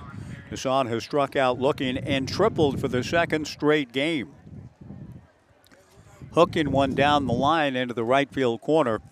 He drove into with his triple last night, scored a run in the third to put the Raptors up 4-0. It's now 6-4 Knights in the 5th. Deshaun takes outside. The 1-0 fastball swung on and missed. The count 1-1. Harris out of the box for a moment. Outstanding outfielder from the University of Oklahoma, 6'1", 185, takes down and in, ball 2, 2-1. A long way to go in this one, but the Knights, to their great credit, eradicating a 4-run deficit. A 2-1 pitch is in there for a strike to Harris to even the count at 2-2. Last night down 3-0 to win 5-3. Tonight down 4-0, now up 6-4 in the 5th. Caden Siegel Comes back to the plate with a 2-2 fastball down and in. Ball 3, 3-2 to Deshaun Harris. Another playoff action last night. Portland assumed the catbird seat with a 7-2 victory over Bend at Vince Guenna Stadium. The 3-2 pitch to Harris hit foul, Waldo away and out of play. Victoria beat Wenatchee 4-2 at Royal Athletic Park in Victoria. And before about 8,000, I'm told. I didn't see the full box score, but I've heard there were about 8,000 in Edmonton. The Riverhawks beat Bellingham 3-1. The 3-2 pitch to Deshaun Harris lifted to center field. Blake Wilson is right there. One center fielder retires the other. Blake hauls it in for the second out. 2 down. Justin Stransky will be the hitter. Justin's been aboard on an infield single and had a sacrifice fly. What a great job all of the clubs in this league have done. I mentioned Ridgefield and the big number that it drew last night. Ridgefield Raptors baseball, a huge hit in Southwest Washington. Caden Siegel's first pitch to Stransky, a strike, and the count 0-1. But Edmonton, my goodness, nearly 8,000. I don't ever remember seeing a crowd that big at old John Ducey Stadium in Edmonton. In the AAA days, I enjoyed the trips to Calgary and Edmonton back in the late 80s in the PCL, but never saw a crowd that size. The strike one pitch, foul back, and the count 0-2 to Stransky. 6-4 Knights, 2 down, nobody on. Fastball just missed. Siegel was some pretty good arm side run, but not enough to satisfy David Richardson. 1 ball and 2 strikes the count with 2 down. Caden looking for a 1-2-3 inning. Breaking ball swung on and fouled at the plate. Caden accomplished that in the second after being rocked in the first inning in the form of a 3-run home run with 2 outs by Luke Iverson to give Ridgefield the early lead.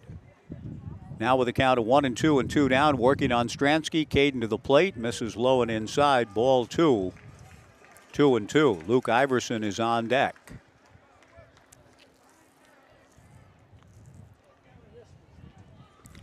Six, 4 Knights, top of the 5th inning. The 2-2 pitch swung on and a chopper to third. Ferraggiaro even with the bag, fields and pulls Coulter McAnally off the bag. Ferraggiaro has been a tremendous defender this year, and people can go into a slight bit of a slump defensively, and I think Thomas, by his standards, is in one. He dropped a fly ball last night on the infield. He made a throwing error tonight earlier in the game, and now gets his second error, although, yeah, and it will go, I believe, in the books as an error. But at this point, it's in the hit column. I guess Brooks Hatch construed that even an accurate throw would not have gotten the runner, but the umpire signaled that the runner was safe because the throw pulled McAnally off the bag. So that's a matter for someone else to deal with, namely Brooks Hatch. Stransky aboard, and now Siegel's 1-1 pitch is low and inside for ball 2. 2-1 to Colby Wallace. So for right now, I've got a base hit for Justin Stransky, his second single, and that was also earlier, both infield singles for Stransky. The other one was on a ball that Justin hit up along third that I felt Thomas probably should have played, at least let the ball roll and see if he might get a break in the ball roll foul, because when he picked it up, when he did, he had no chance to make a play. His only hope was that the ball would roll foul. 2 infield singles for Stransky. He's at first with 2 down. 2-1 to Colby Wallace. There goes Stransky. The pitch misses, the throw to second, not in time. A stolen base for Justin Stransky, but then he fell off the bag and Yukamoto makes the tag on Stransky, and the inning is over. Great job by Ty to stay with it. Stransky was called safe, rolled off the bag, and is tagged out. And Coach Cota is maybe arguing by a gesture that maybe Yukamoto shoved him from the bag. I don't think so. Yukamoto just waited for the play to fully play out and makes the tag to retire the side. Poetic justice, perhaps. No runs, no one hit, no errors, and nobody left. Caden faces the minimum. We go to the bottom of the fifth. The Knights 6 and Ridgefield 4 on the Knights live stream and Joe Radio.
The Knights batted around last inning.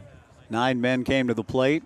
4 scored to give the Knights a 6-4 lead. We go to the bottom of the fifth. Kaysen Conserina takes the first pitch from Carson Reve outside. The 1-0 pitch is a little bit high, ball 2. Kaysen bunted the first pitch of the last inning, the 4th inning, and bunted it back to Reve, who threw Kaysen out. But it was not a harbinger. The 2-0 pitch, a strike, and the count 2-1. Steve Kimmel was regaling me with the story of a White Sox player twice in one game a few years back in the Ozzie Guillen era, back when the White Sox were pretty good. The 2-1 pitch in there for a strike, and the count 2-2 to Conserina. Ozzie, in fact, won a World Series title. But a White Sox player took his hand off the bag for just a moment after a pickoff play at first, and in that split second that his hand came off the bag, he was tagged rather hard in the face. And what we just saw, Conserina swings and misses, strike 3, is that evidently Stransky's hand came off the bag after sliding safely into second on the stolen base attempt. And Ty Yukamoto was at the ready. Another example of Ty's high baseball IQ, not giving up on the play, waiting for the whole thing to play out. And as soon as that hand from Stransky came off in that split second and that little bit of separation, the quick tag slapped. I don't think on the visage of Stransky, but nevertheless an out. Tyler Howard takes high and inside, ball 1. The 1-0 pitch punched in the air, foul off first. This will carry beyond the dugout on the first base side, the Gene Tanzelli dugout. 1 ball and 1 strike the count to Tyler Howard. Tyler got the Knights going with a single to right field last inning. The 1-1 pitch to Tyler misses low for ball 2, 2-1. Tyler the Coug, playing for the Portland Pilots, grew up in the great Washington State household. The 2-1 pitch hit foul down the right field side beyond the Omaha room. 2-2 the count. Still rather amazing that Tyler was in the dugout as a bat boy for Washington State in 2015 when Oregon State's Drew Rasmussen threw his perfect game against the Cougs. And here we are 9 years later, the summer of 2024. Tyler Howard back for his second run with the Corvallis Knights. The 2-2 pitch missing for ball 3. 3-2. 1 out. Nobody on. 6-4 Knights in the bottom of the 5th. Carson Reve delivers a 3-2 pitch and just misses for ball 4. For the most part, Carson has filled up the strike zone. That's just the second walk that he's yielded. He has hit a batter. Tyler heads down to first and once again hopes to be the catalyst for a big inning. Ben Lead, the hitter. Ben is flied to right and been aboard on a bizarre error on Safea Mawai last inning. That really was the thing that opened the door for the Knights. Ben shows bunt, pulls back, and takes a fastball high and inside. There was already 1 out in the inning. Tyler Howard singled to right, then Ben Lead hit the towering pop-up. The wind played havoc with it, and Safea Mawai, who appeared to have a routine foul ball when the ball first left Ben Lead's bat, was not able to catch it when the ball crossed the line into fair territory, and the ball landed on the green about halfway up, just off the foul line in fair ground. And that was really the door opener for the Knights, who ended up scoring 4 to take the lead. Ben fouls one away, 1 ball and 1 strike. Ben again shows bunt, looking to bunt for a hit. Bunts up along third, and Kyle Mamarian lets the ball bounce foul. And the count goes to 1-2 to Ben. Coulter McAnally on deck.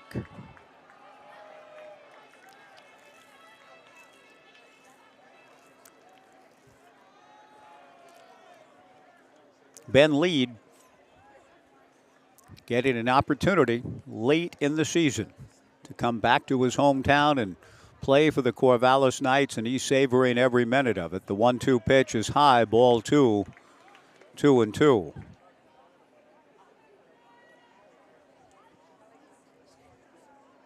I'm thinking of, it's not certainly on the same scale of moment as that of Dave Henderson, the late great for the Mariners. The 2-2 pitch swung on and missed, strike 3. Ben Lead goes down. 2 down, and Coulter McAnally the batter. But thinking about Al Michaels and his call of the '86 Game 5 American League Championship Series, Dave Henderson hitting a 2-run home run with 2 outs and 2 strikes against Donnie Moore. It's one of the great half innings in baseball history, and really just so well called by Al in so many levels and respects. One of the Coulter McAnally takes high, ball 1, 1-0. 6-4 Knights here in the bottom of the 5th. Tyler Howard at first, 2 down. I remember Al saying Dave Henderson lost in obscurity in Seattle in August, playing both ends against the middle in October here in Anaheim. Great line, great way to frame it. I've never quite understood that phrase, playing both ends against the middle. It sounds like, okay, I don't know what it means. I never have.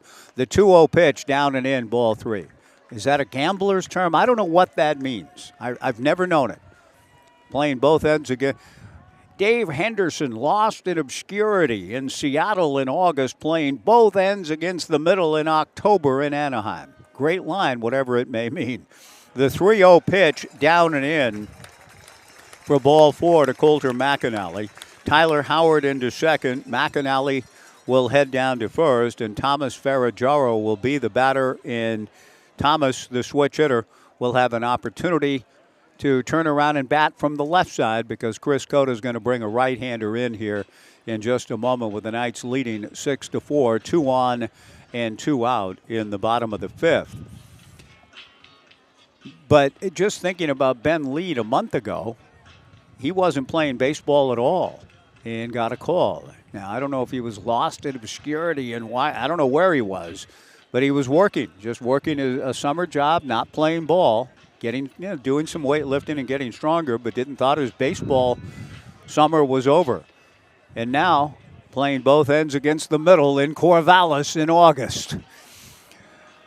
A new pitcher coming in. The Knights leading 6-4 in the bottom of the fifth. If somebody wants to text me and tell me what the expression means, maybe I need to go to Bob, what is it? Still the same, Bob Seeger? Is that a gambling term? Whatever it may mean, I don't know. That's it for Carson Reve. Coulter McAnally drawing the walk. Thomas Ferraggiaro will be the hitter. 2 on, 2 out, back in 2. 6-4 Knights in the fifth on the Knights live stream and Joe Radio.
Six-4 Knights, bottom of the fifth inning, 2 on and 2 out.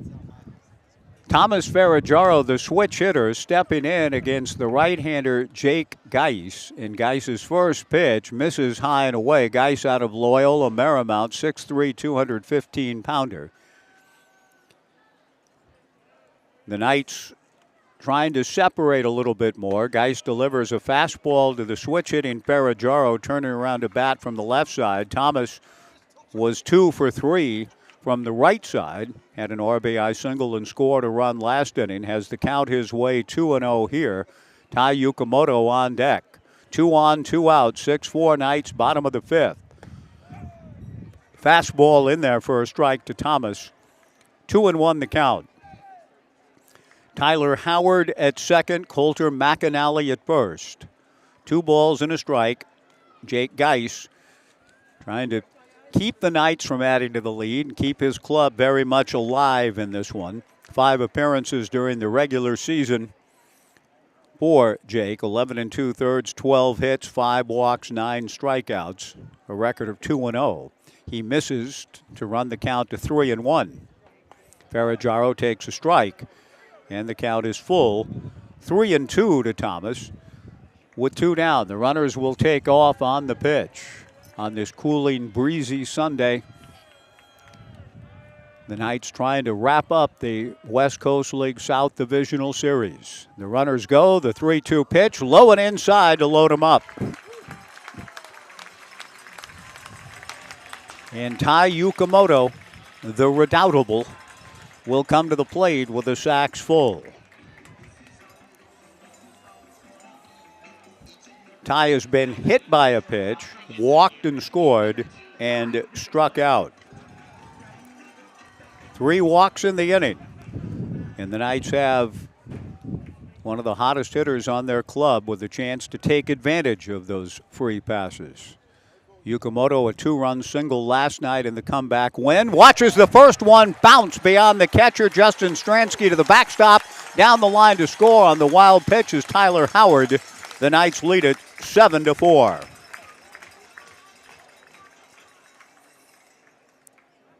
Coulter McAnally into third. Ferragaro to second on the wild one from Geis.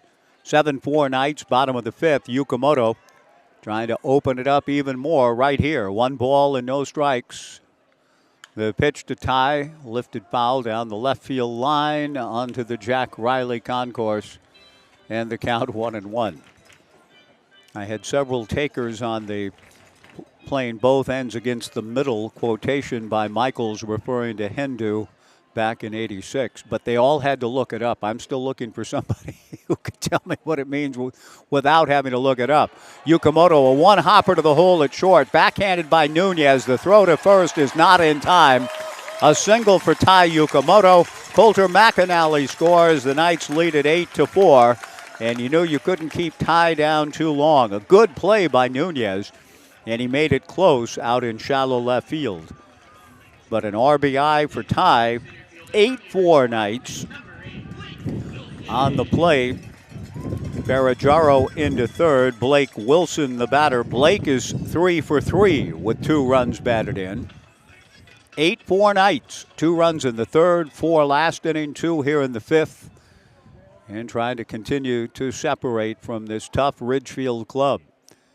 Jake Geis out of the stretch, delivers to Blake, and he flails at the first pitch, doesn't get it, and is talking to himself a little bit. No balls and 1 strike to Blake Wilson, who's been such a disciplined hitter and outstanding player all summer for the Knights. Took a hack at one well out of the zone, which is indeed unusual for him. The 0-1 pitch in the turf. Down to second base goes Yukamoto on the wild pitch, the second of the inning.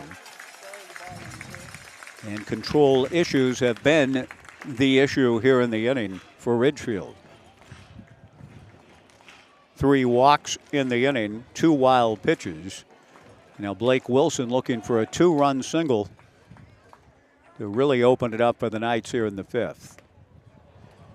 Blake tied up by the 1-1 pitch. Swings and doesn't get it, and the count 1-2.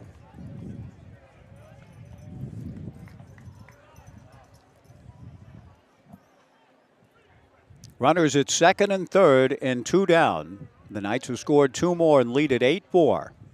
Wilson tried to check his swing on a breaking ball and goes around and down he goes, and the inning is over. Blake really fooled by the offerings of Jake Geis after going 3 for 3 in his first 3 at-bats against Reve. The Knights leave 2 in scoring position, but they score 2 more.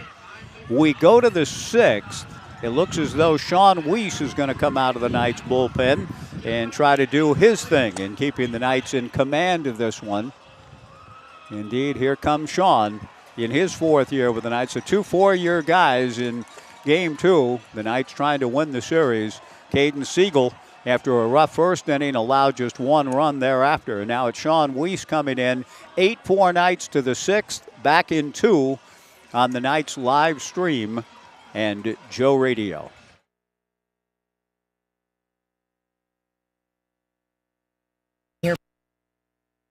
We want to say thank you. Thank you to our community for choosing us to connect you to many destinations, other cultures, your families, and friends. Thank you to our dedicated and professional staff for ensuring the airport experience is excellent. And thank you to local residents and businesses for making us who we are. We are proud to serve you, our region, and beyond. Together, we continue to grow and thrive. Thank you for flying local and for flying EUG. News that you can trust? Subscribe to the Gazette-Times, your go-to source for in-depth journalism and breaking news. From local stories that impact your community to consistent updates to your Beavers and Knights, the Gazette-Times has it all. For only $1 for 3 months, enjoy unlimited access to our e-edition, unlimited articles on GazetteTimes.com and our mobile app, and free access to newspapers.com archives. Subscribe today and join the Gazette-Times community.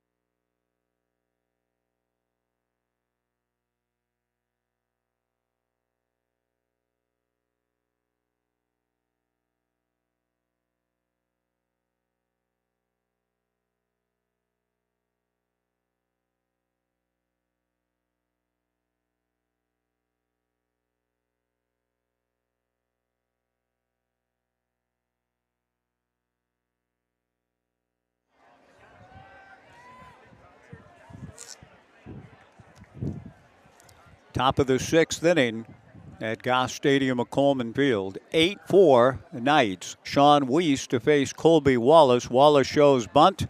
The first pitch fastball from Sean misses a little low and inside.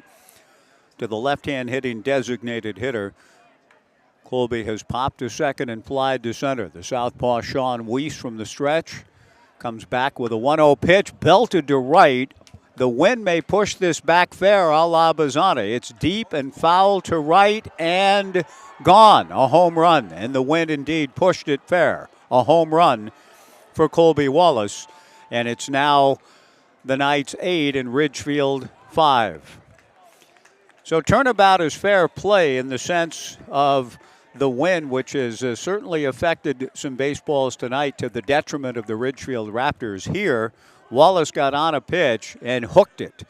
And without the wind, that's just a long, deep strike. But the wind kept pushing it back fair.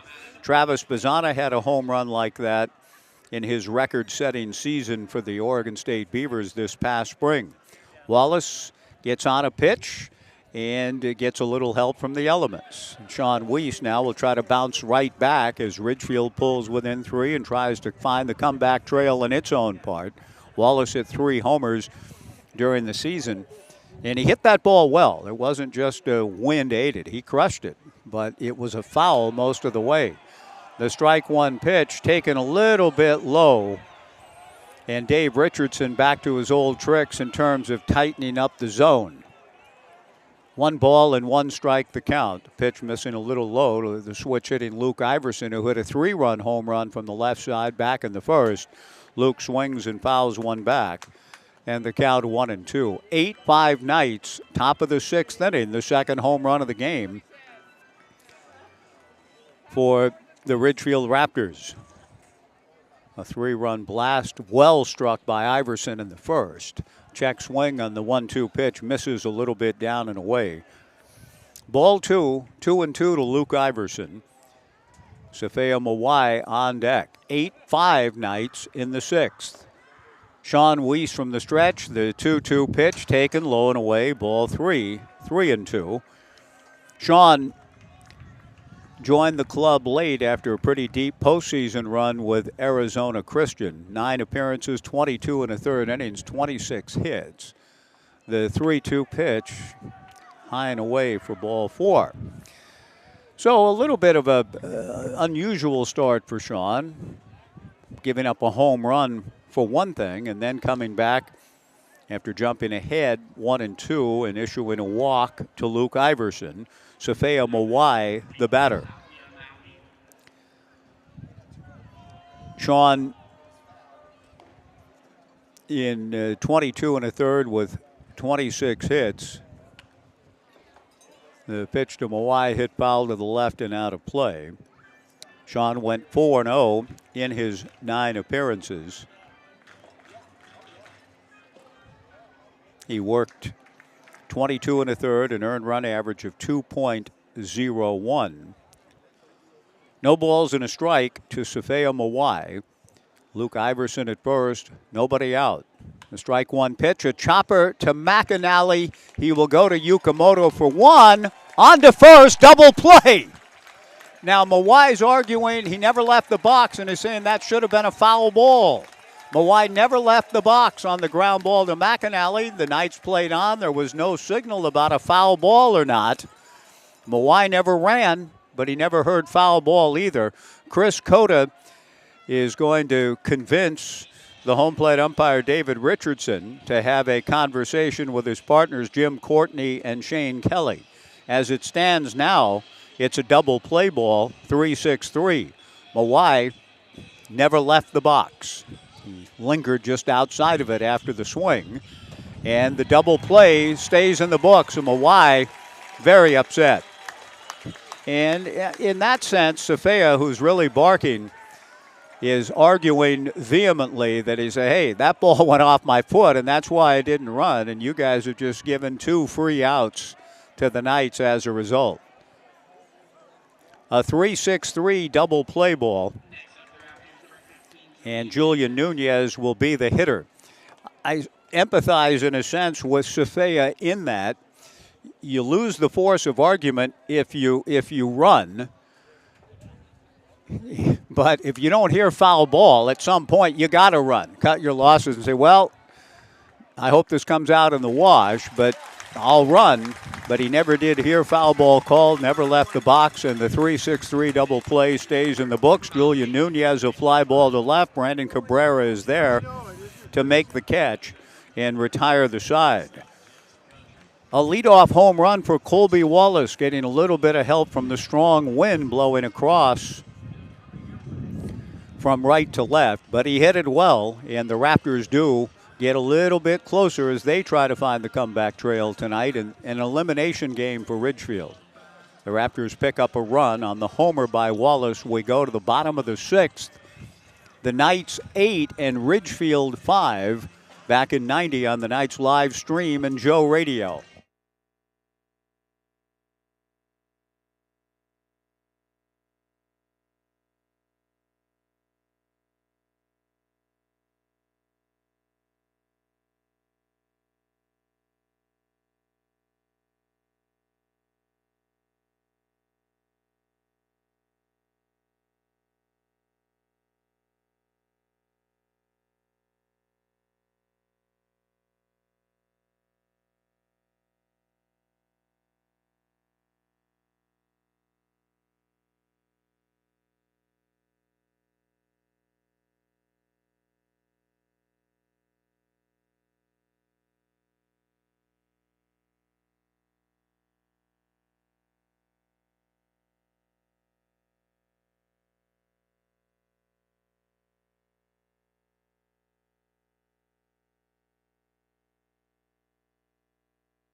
Eight to 5 Knights, bottom of the sixth inning. Kevin Takeuchi falling behind the count 1-2 to right-hander Jake Geis, who just threw an excellent fastball under the hands of Kevin. The 1-2 pitch, laced to left field. Kevin's going to get an extra base hit out of it. Jovan Camacho chases the ball down on the warning track, and Takeuchi slides into second, a leadoff double.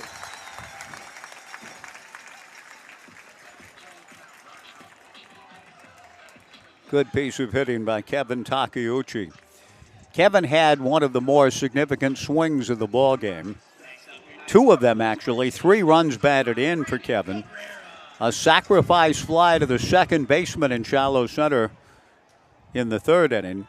Then a wind-blown pop fly that the wind pushed from foul to fair and ended up being a 2-run double.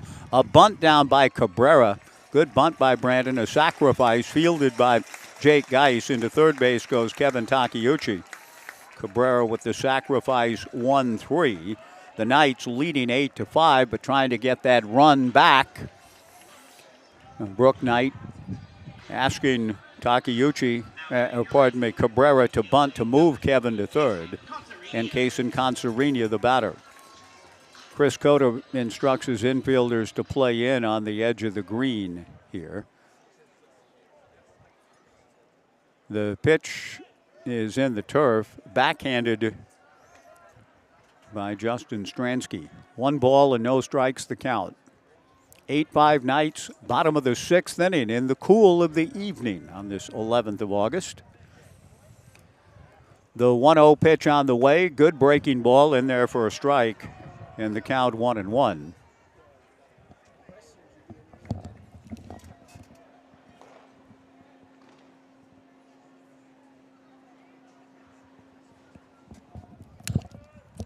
The 1-1 pitch swung on and fouled back by Kaysen. 1-2 the count. Tyler Howard, the on-deck hitter. A big run down at third base.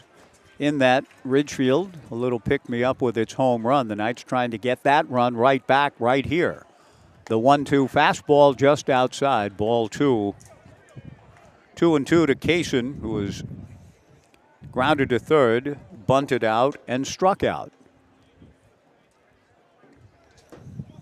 Takeuchi down the line with the infield pulled in. Geis out of the stretch, comes to the plate. A chopper towards third. Holding at third is Takeuchi.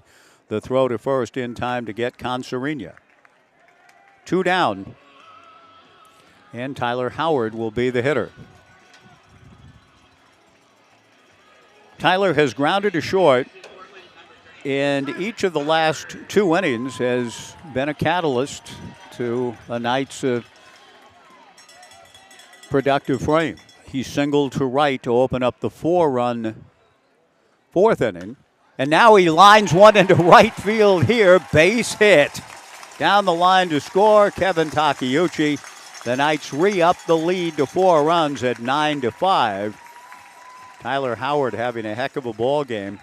Didn't allow me time to tell what he did last inning, which is with 1 out, drew a walk. And that opened the door for a 2-run frame. And this time, he comes at the back end with a 2-out run-scoring single. 9-5 Knights. A pinch hitter now, Quinn Dufort, batting for Ben Lead. Chris Cota may match up on his own part with a left-hander in this elimination game for the Raptors here in the bottom of the 6th. Going out to the mound to take Jake Geis back with him. Quinn Dufort announced as a pinch hitter, but it is not a left-on-left matchup that Coach Cota is going with here. The Knights announced Dufort as a pinch hitter for Ben Lead, and we're going to see another right-hander come in to face Quinn here in the bottom of the 6th. The Knights have scored runs in each of the last 4 innings after trailing 4-0. They now lead at 9-5. A pitching change break back in 2 at Goff Stadium at Coleman Field. 9-5 Knights on the Knights live stream and Joe Radio.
Two new players into tonight's ball game. Quinn Dufort, the pinch hitter for Ben Lead, and Camden Orem coming in for Jake Geis in the bottom of the 6th inning. The Knights leading Ridgefield 9-5.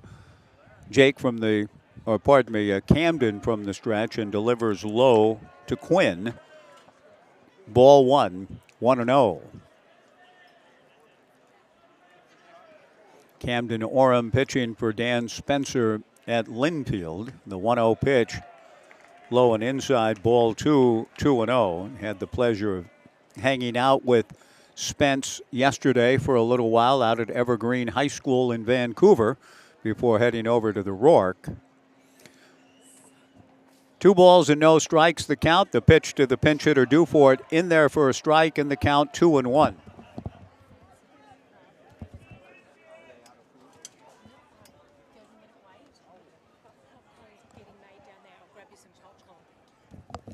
Two balls and a strike, the count to the pinch hitter Quinn Dufort.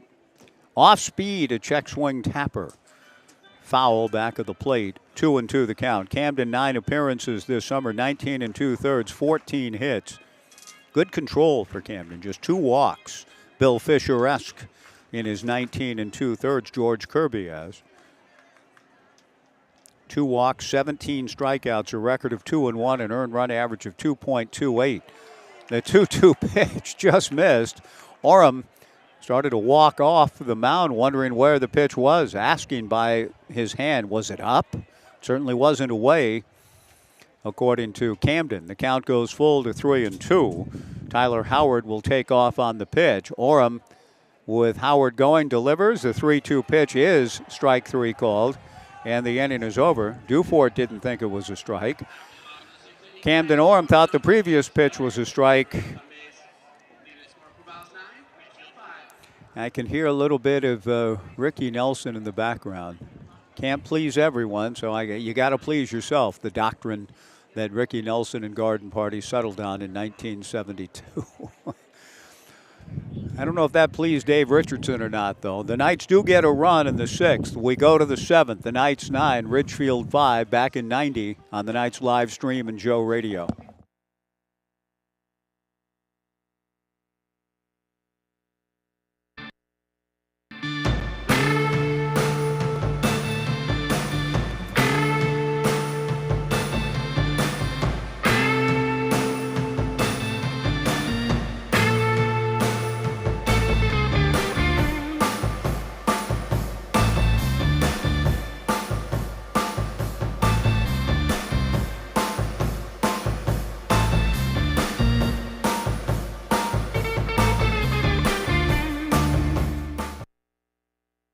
Hey Corvallis Knights fans, looking for an amazing deal? Come down to Wilson Motors. Visit us today and get free tickets to Wilson Motors Night with the Corvallis Knights on July 24th. It's a night you won't want to miss. Exciting baseball, great company, and fantastic giveaways. While you're here, check out our wide variety of vehicles. From sleek sedans to rugged trucks, we've got something for everyone. Wilson Motors, the one-stop shop for unbeatable deals and unforgettable nights. Hurry in and score your tickets today at Wilson Motors on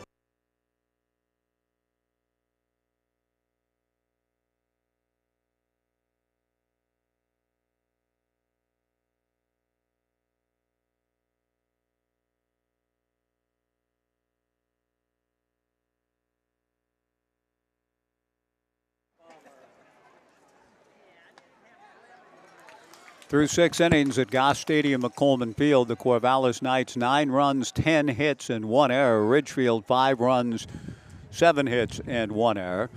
Sean Weiss to work on Kyle Mamarian and starts him with a strike. The 0-1 pitch popped up on the right side. Racing in is the second baseman, Kevin Takeuchi, to make the catch. 1 away in the top of the 7th.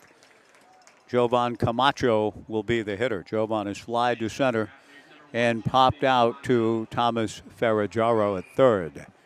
Sean Weiss and Tyler Howard, the Knights battery. Coulter McAnally at first, Kevin Takeuchi at second, Tai Yukamoto at short, Ferragaro at third with Brandon Cabrera in left, Blake Wilson in center, Kaysen Consarina in right. Sean's first pitch fouled to the left and out of play by Jovan Camacho. No balls and 1 strike the count. 9-5 Knights, top of the 7th, trying to win and move on. The 0-1 pitch, fastball foul back, and the count 0-2.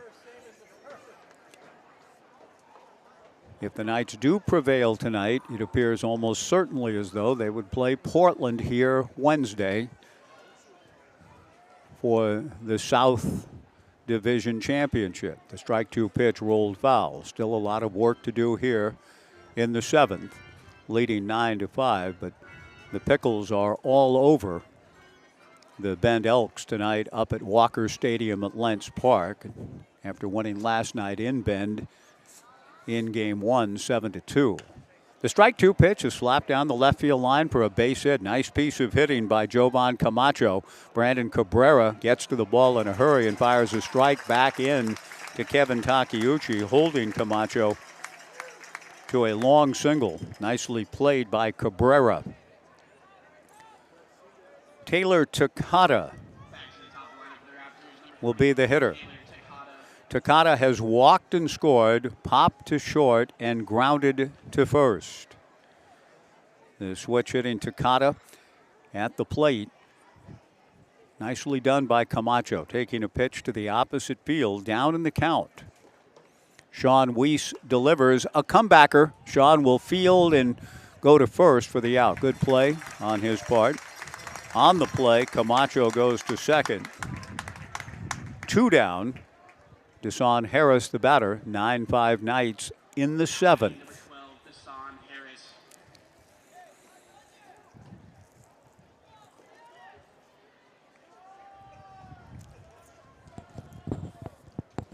Ridgefield had the early lead, a 3-run home run in the first by Luke Iverson.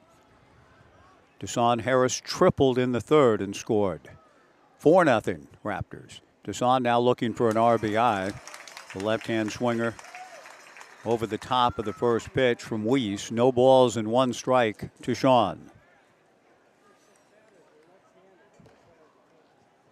Weiss bent at the waist, 4th year Corvallis Knight. Caden Siegel and Sean have been teammates each of the last 4 summers and instrumental in the teams winning the last 3 championships. The strike 1 pitch Sean delivers, swung on and missed. The count 0-2. Caden Siegel started. Sean Weiss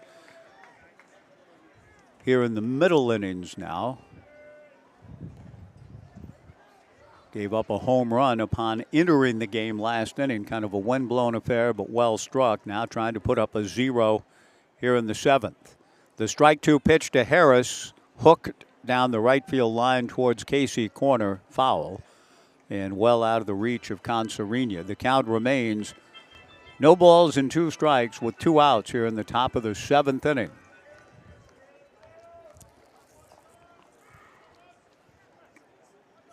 Justin Stransky on deck for Ridgefield. 0-2 the count, 2 away. In the cool of the breeze on this pleasant Sunday night, with the Perseid meteor shower at its peak tonight around midnight. Weiss delivers a high fly ball into right center field. Consarini and Wilson coming together. Consarini stays with it. The right fielder to make the catch, and Sean indeed puts up his 0 in the 7th. And Mary's Peak may be calling us to see the shower in all its glory later tonight. The smoke clearing out. It looks like a beautiful night to head somewhere out of the city lights and see the incredible show. To the bottom of the 7th we go. The Corvallis Knights 9, Ridgefield 5, back in 90 on the Knights live stream and Joe Radio.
Camden Orem goes to work on Coulter McAnally, who has hit back to the box, been hit by a pitch, and walked. He scored in his last 2 plate appearances after getting the free bases. Takes down and in from Camden.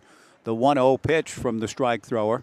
Grounded foul outside of first. The count 1-1. Coulter McAnally, Thomas Ferraggiaro, and Tai Yukamoto in the bottom of the 7th. 9-5 Knights. Camden back to the plate. Pulled foul past Brooke Knight. The count goes to 1-2. Sunday Night Baseball, ESPN style, coming to T-Mobile Park up north tonight. Tremendous showcase for Mariner baseball. The first time the Sunday Night Baseball show has come to Seattle since 2004. The pitch down and away, ball 2, 2-2 to McAnally. Cal Raleigh with a couple of home runs.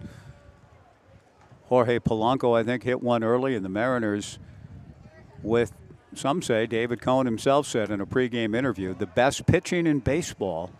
And if they can get their offense kind of revved up, the acquisitions of Justin Turner and Randy Arozarena and the return of Julio Rodriguez to the lineup, maybe, just maybe, the dearth of offense that we've seen much of the summer, maybe that can be rectified and go along with great pitching. The Mariners could make a run. The 2-2 pitch, McAnally whacks one into center field, base hit. Coulter has been a big part of the Knights season this summer, and when you speak of runs, thank you so much, Devontae, bringing me up a little snack to get through the rest of this one. The Knights have been on an incredible run with 7 straight West Coast League championships. They have been thoroughly challenged in this series by Ridgefield, trailing last night at the Rourke 3-0 early, rallying to win, trailing in this one 4-0, leading 9-5. A leadoff single from McAnally, and now Thomas Ferraggiaro appeared to be hit by the pitch. And I'm not sure what Thomas will head down to first base. The home plate umpire, David Richardson, didn't immediately send Ferraggiaro down to first. And Ferraggiaro has headed down to first base. McAnally into second. Tai Yukamoto, the batter, and the hit batsman will stay in the books. Ferraggiaro down to first. Chris Cota comes out to talk about the play. Man, I was looking down. What did he call it? Did he say? He went like this. Like, what does that mean? I don't think he saw it. I think he was just trying to tell his first base umpire.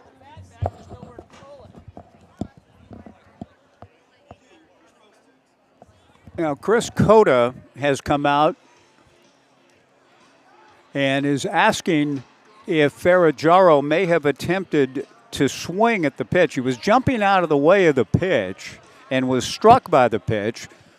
No signal was given by the home plate umpire, David Richardson. Brooke Knight came down and told Ferraggiaro, go ahead and take your base. Chris Cota came out, and so what Cota was saying is, did Ferraggiaro offer at the pitch, and thus it would be a strike. Both coaches affecting meetings. We have 2 meetings. The first one ended up with Ferraggiaro being awarded first base on the hit by pitch. Chris Cota came out to dispute that interpretation. The umpires got together again, but the hit by pitch call stands. And Tai Yukamoto, the batter, probably up there at a bunt with the Knights leading 9-5 in the bottom of the 7th. Camden Orem delivers. Yukamoto gets a great bunt down. Orem comes off and throws to third for the force. His foot was off the bag, it appeared, at third.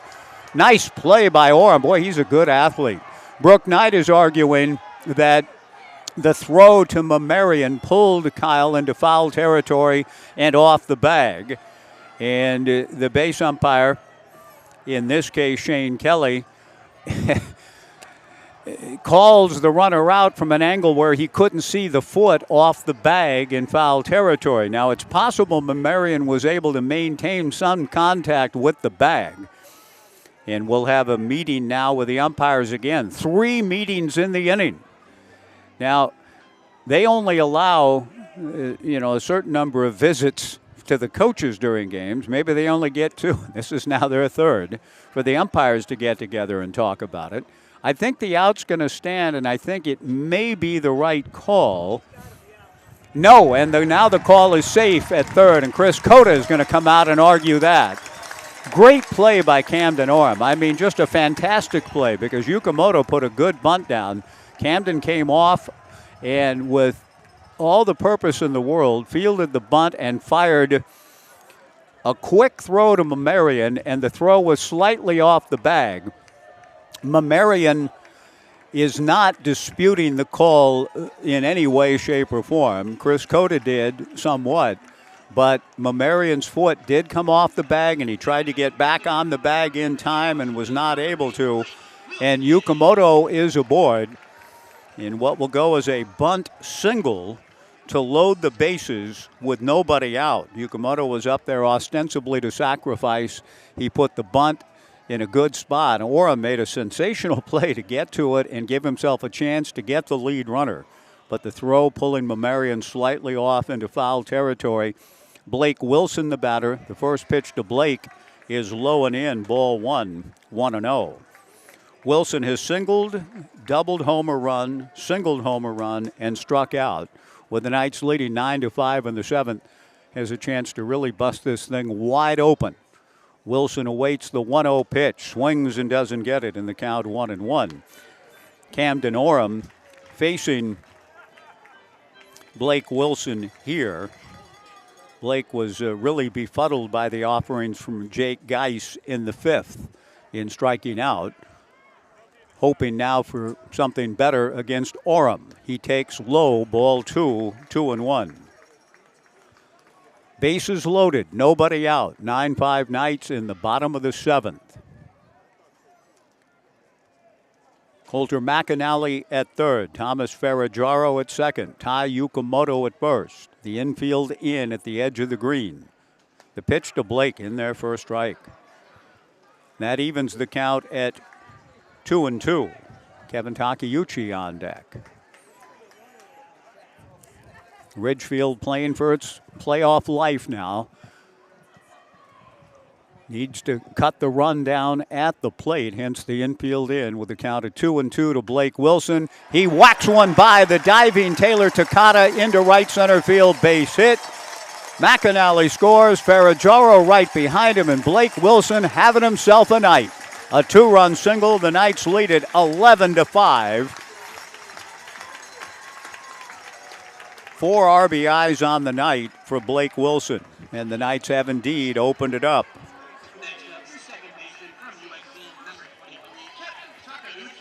Blake is 4 for 5 with 4 RBIs.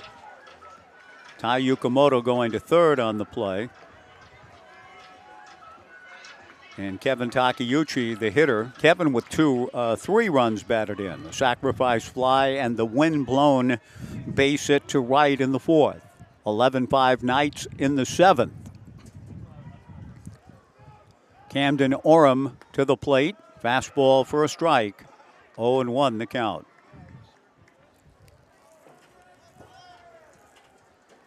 Well, there was no pregame show interview jinx by any means for Blake Wilson tonight, huh? Really enjoyed visiting with Blake for the first time in a pregame setting. Blake goes, a late break. The throw to second is in time. Blake is caught stealing for the 2nd straight night. Good job by Justin Stransky for the 2nd straight night, throwing out Blake Wilson. 1 away. Kevin Takeuchi with a great RBI opportunity here, trying to get Tai Yukamoto home. Blake going 4 for 5 with the 4 runs batted in. The pitch to Takeuchi, swung on and missed. The count 1-2. 11-5 Knights, bottom of the 7th inning. The infield again in The right-hander Camden Orem out of the stretch. The 1-2 pitch on the way. A slow roller up along third. Yukamoto breaking. The bare hand play to the plate goes off the mid of the catcher Justin Stransky. Yukamoto scores. The Knights lead it 12-5. An RBI for Kevin Takeuchi.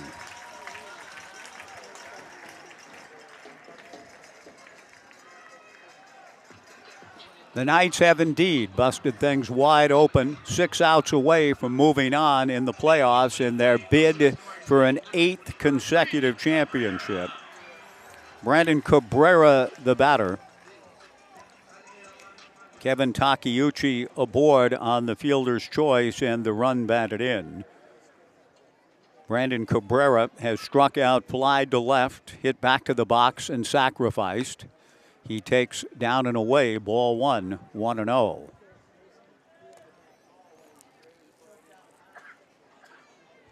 The Knights have scored now in 5 consecutive innings to take a commanding 7-run lead, needing 6 more outs to move on. Breaking ball in there for a strike to Cabrera. That evens the count at 1-1.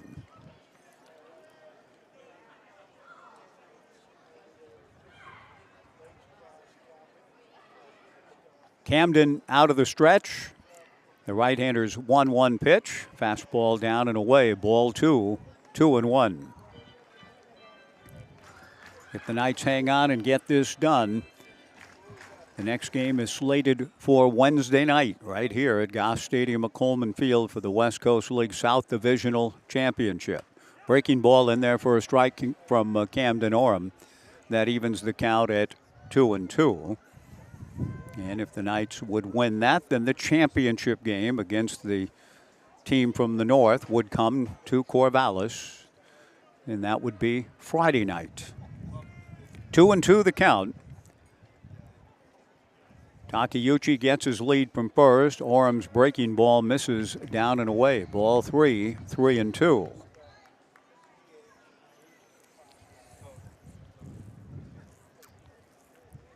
One out in the inning. Kaysen Consorina on deck.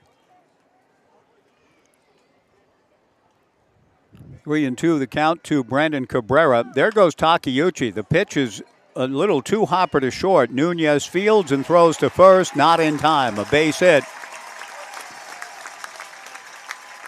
The Knights' 13th hit of the night. Brandon Cabrera gets it. Takeuchi safely into second. And Kaysen Consorina will be the batter. Now batting your right fielder from UCLA, number 20, Kaysen Consorania. Kaysen is grounded to third, bunted out, struck out, and popped out.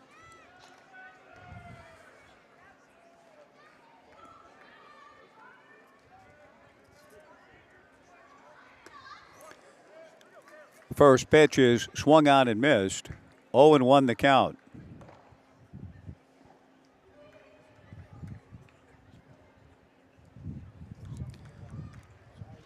First and second, one away. No balls and 1 strike. The right-hander back to the plate. And Orem misses. 1 ball and 1 strike the count.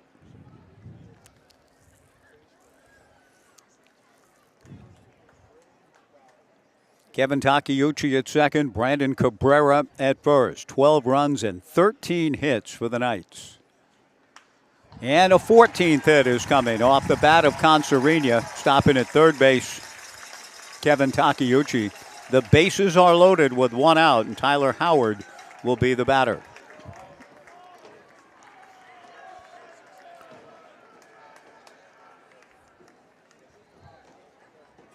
And time was in this ballgame, Ridgefield appeared to be in command. They had a 4-0 lead, and as I said, there was a lot of yopping and whooping it up from within the Raptors dugout after a 3-run home run by Luke Iverson, a triple for Deshaun Harris, a subsequent 4th run to go up 4-0. And as I said, they should have been proud and loud, and they were. Ground ball to short, fielded by Nunez, goes to Takata for 1, on to first for the double play, and the inning is over. But the Knights get 3 more to fully separate. The Knights, in their comeback, were making so much noise that Brooke Knight had to say, hey, let's settle down a little bit, guys. But the Knights have not settled down on the scoreboard. They've continued to add on and continue to take full control of this ballgame. They're now 6 outs away from moving on in their 17th consecutive playoff appearance. A 6-4-3 double play ends the 7th. We go to the 8th.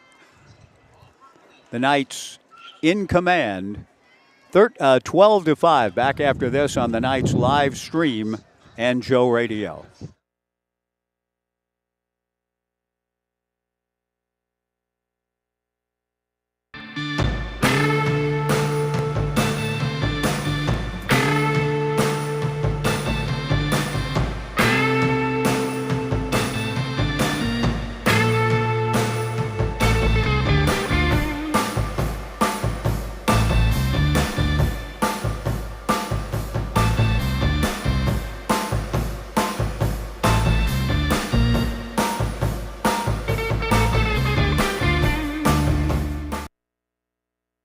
At Eugene Airport, we want to say thank you.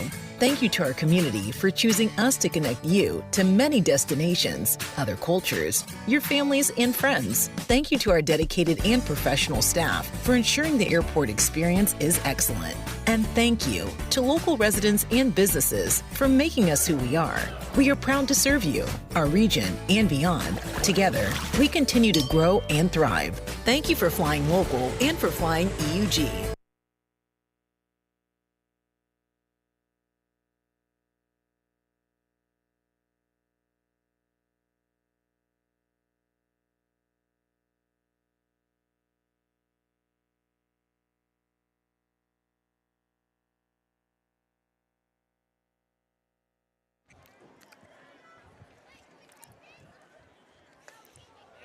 12-5 Knights. Top of the 8th inning. Justin Stransky takes a strike. 0-1 the count.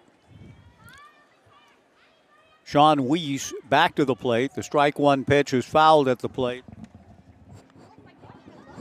No balls and 2 strikes the count to Justin. Good ball player and a good ball game for Stransky. A couple of infield singles, a sacrifice fly has thrown out another runner attempting to steal. Sean Weiss out of the stretch. No balls and 2 strikes. The left-hander to the plate. A check swing tapper, a slow roller to Takeuchi. Kevin off balance throw to first is just in time. Good play by Takeuchi to open the top of the 8th. 1 gone. Colby Wallace will be the hitter. The Knights scoring 2 runs in the 3rd and 4 runs in the 4th. And then took the lead in that 4-run 4th. Wallace, a fly ball to center field. Blake Wilson is right there to make the catch. 2 down. Caden Siegel, after the little bit of a shaky start, settled in and is indeed the pitcher of record. And if the Knights bring this home, Caden's record all-time will improve to 14-1. And Sean Weiss, if he finishes out the game, would get a save. But a really nice job by Caden, not letting the 3-run home run rock his world in the 1st inning. Sean Weiss to the plate. First pitch fastball strike to Luke Iverson. It was Iverson who hit the 3-run home run in the 1st inning to give Ridgefield a 3-0 lead, which the Raptors added 2 in the 3rd to make it 4-0. The pitch to Iverson, a high pop fly to left field, moving in on the baseball and making the catch is Brandon Cabrera. Sean Weiss has a 1-2-3 inning, and the Knights are 3 outs away from moving on to the 2nd round of the West Coast League playoffs. We go to the bottom of the 8th. The Knights 12 and Ridgefield 5. Back in 2 minutes. A 2-minute pitching change break. Back in 2 on Joe Radio.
Ryan McClaskey takes over for the Ridgefield Raptors in the bottom of the 8th inning. Young man out of Lower Columbia College delivers to Quinn Dufort and falls behind 2 balls and no strikes.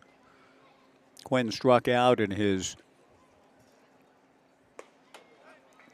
pinch hit appearance in the 6th inning.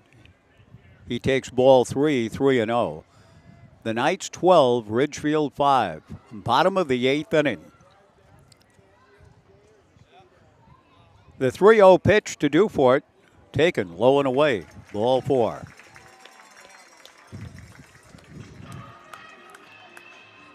Ryan McClaskey following Camden Orem, Jake Geis, and Carson Reve. Now batting your first baseman from the University of Utah, number 43, Coulter McAnally. Coulter McAnally will be the hitter.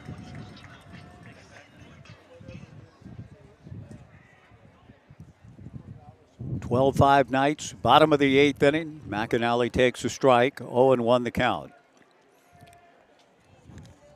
Elsewhere in the West Coast League playoffs, Portland leading Bend 16-6 in the top of the 8th inning. The Pickles closing in on moving on. The pitch down and away, and the count 1 ball and 1 strike. Bellingham beat Edmonton tonight 2-0. The Bells, with the home field advantage, pull that series even at a game apiece. The pitch is a strike on the 1-1 offering to Kevin Takeuchi, or pardon me, to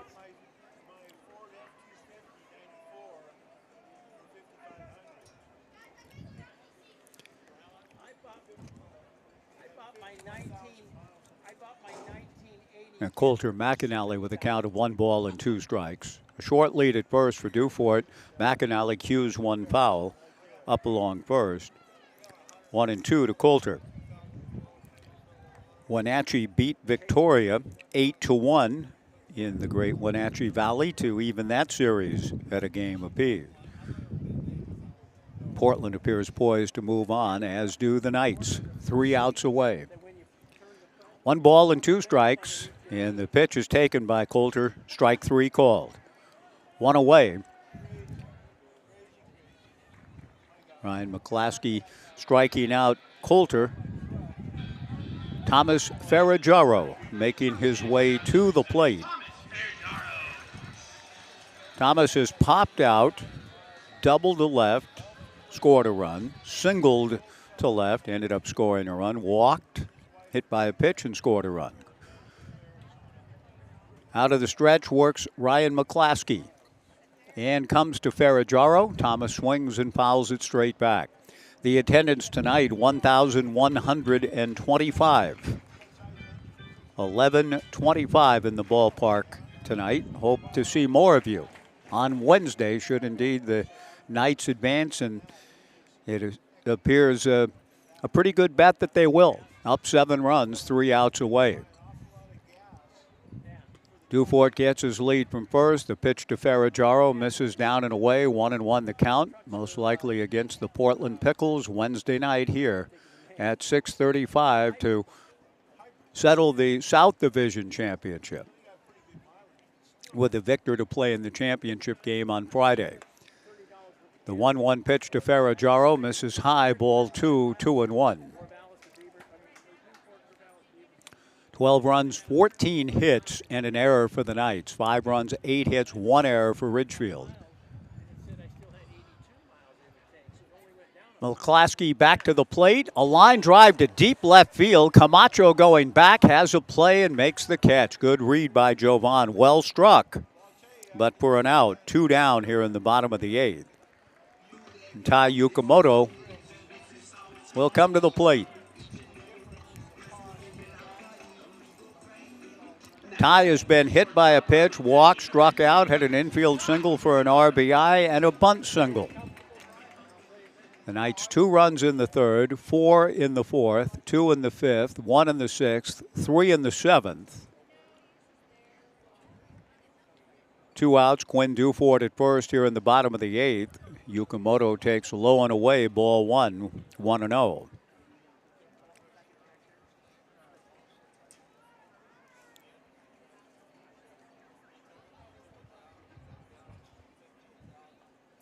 The 1-0 pitch on the way, lifted foul down the left field line and out of play.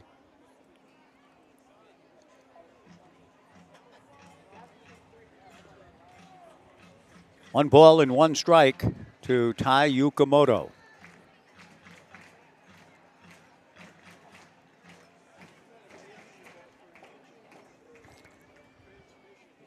Good work by the Knights tonight. In fact, 2 nights in a row, as I mentioned, sorely challenged by a good Ridgefield club.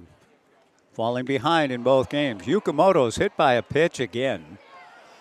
Ty's a little slow and heading down to first. Another hit batter.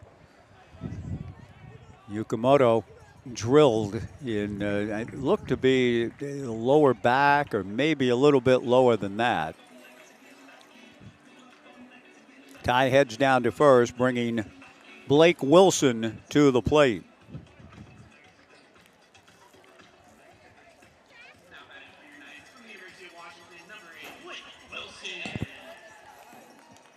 The Knights have done a good job here in the middle and late innings of getting their free bases. The pitch on the way to Blake, a ground ball to second, fielded by Takata, who goes to first to retire the side. And that's that for the Knights here in the 8th, but while they see their scoring streak come to an end, they're in great shape to put this one away. They're 3 outs away from moving on to Wednesday night's game against most likely the Portland Pickles. We'll see a new pitcher coming in looking for the final 3 outs, so we'll take a 2-minute pitching change break. We go to the 9th. The Knights 12, Ridgefield 5, back in 2 on the Knights live stream and Joe Radio.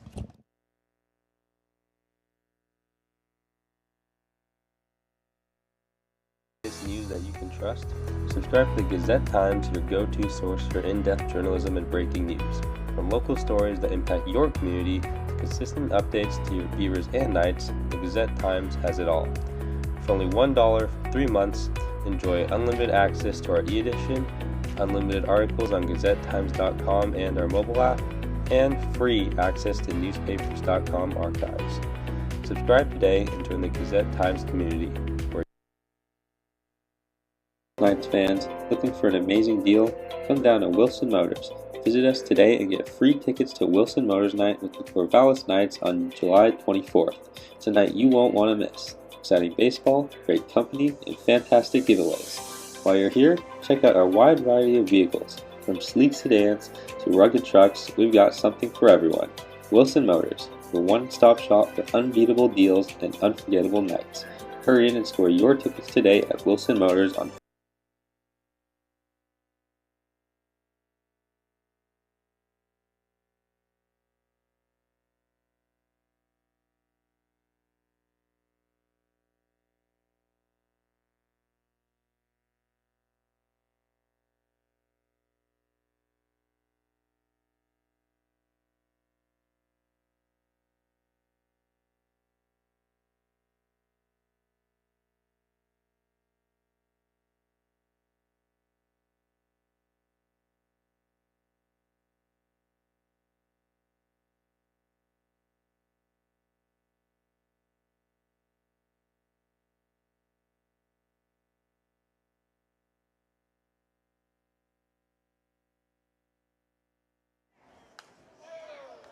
Top of the 9th inning, 12-5 Knights. Safea Mawai swings at the first pitch from Peyton Risky and fouls it to the left. And out of play. No balls and 1 strike. The 0-1 fastball just missed. The count 1-1. Top of the 9th. The Knights with a 7-run lead. Sean Weiss did his usual excellent job, gave up 1 run.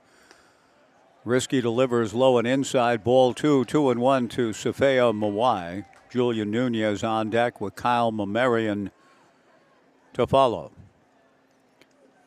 Risky looking for the final 3 outs, delivers a 2-hopper to Kevin Takeuchi. The second baseman flips to first, a little bit high. McAnally maintains contact with the bag, however. 1 away. and Julian Nunez the batter. Sean Weiss went 3.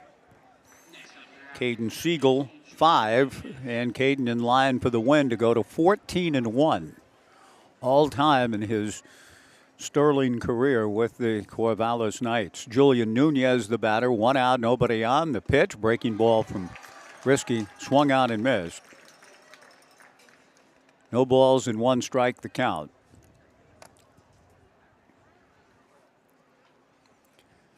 Nunez swings and fouls one towards Urchin Alley. Haven't referenced that very often tonight. Very few baseballs have found their way into the alley. The count goes to no balls and 2 strikes with 1 out to Nunez. Julian has popped to second, sacrificed and flied to left. The strike 2 pitch missing to run the count to 1-2. Kyle Mamarian next for Ridgefield. Peyton Risky to the plate. Breaking ball bends Nunez off the plate. 2 balls and 2 strikes the count.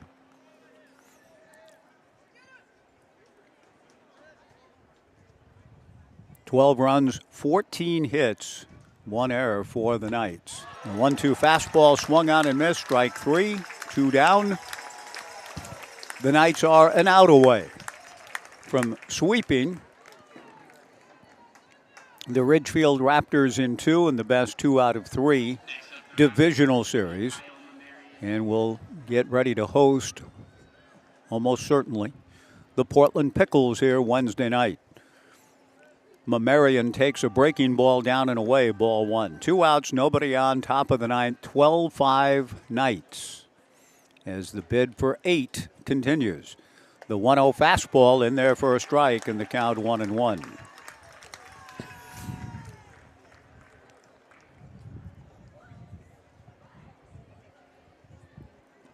The 1-1 pitch hit sharply at first baseman Coulter McAnally. The ball game is over. The series is over in 2 games. And in both games, the Corvallis Knights down early rally to win. Down 3-0 last night, winning Ridgefield 5-3. Down 4-0 tonight and rally to beat the Raptors 12-5 to win the series in 2 games and advance to the West Coast League Championship game here Wednesday night. The Portland Pickles, the likely opponent, and we hope that many of you will get out here and support the Corvallis Knights as they continue their bid for an 8th straight championship in the West Coast League. The commissioner, Rob Nyer, wrote a book called The Big Book of Baseball Dynasties. He might have to write a book about the Corvallis Knights at some point. The commissioner of the league knows very well the baseball dynasties and know that the Knights are still in position to make a run at another championship. They look for their 8th straight. It doesn't look as though there will be any line of shaking hands between the 2 teams. Both coaches getting together and saying, let's forego that. And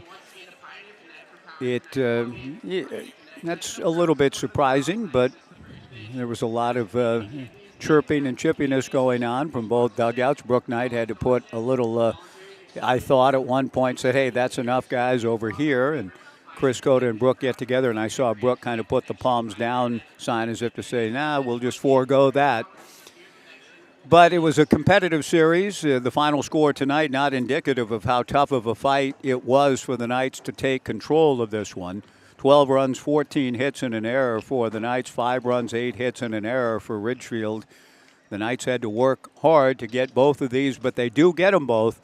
And now we'll move on to Wednesday night's game, 6:35 here, with the South Division West Coast League title on the line and the right to represent the South in the championship game on Friday. If the Knights win on Wednesday, then they will play here for their 8th straight championship Friday night.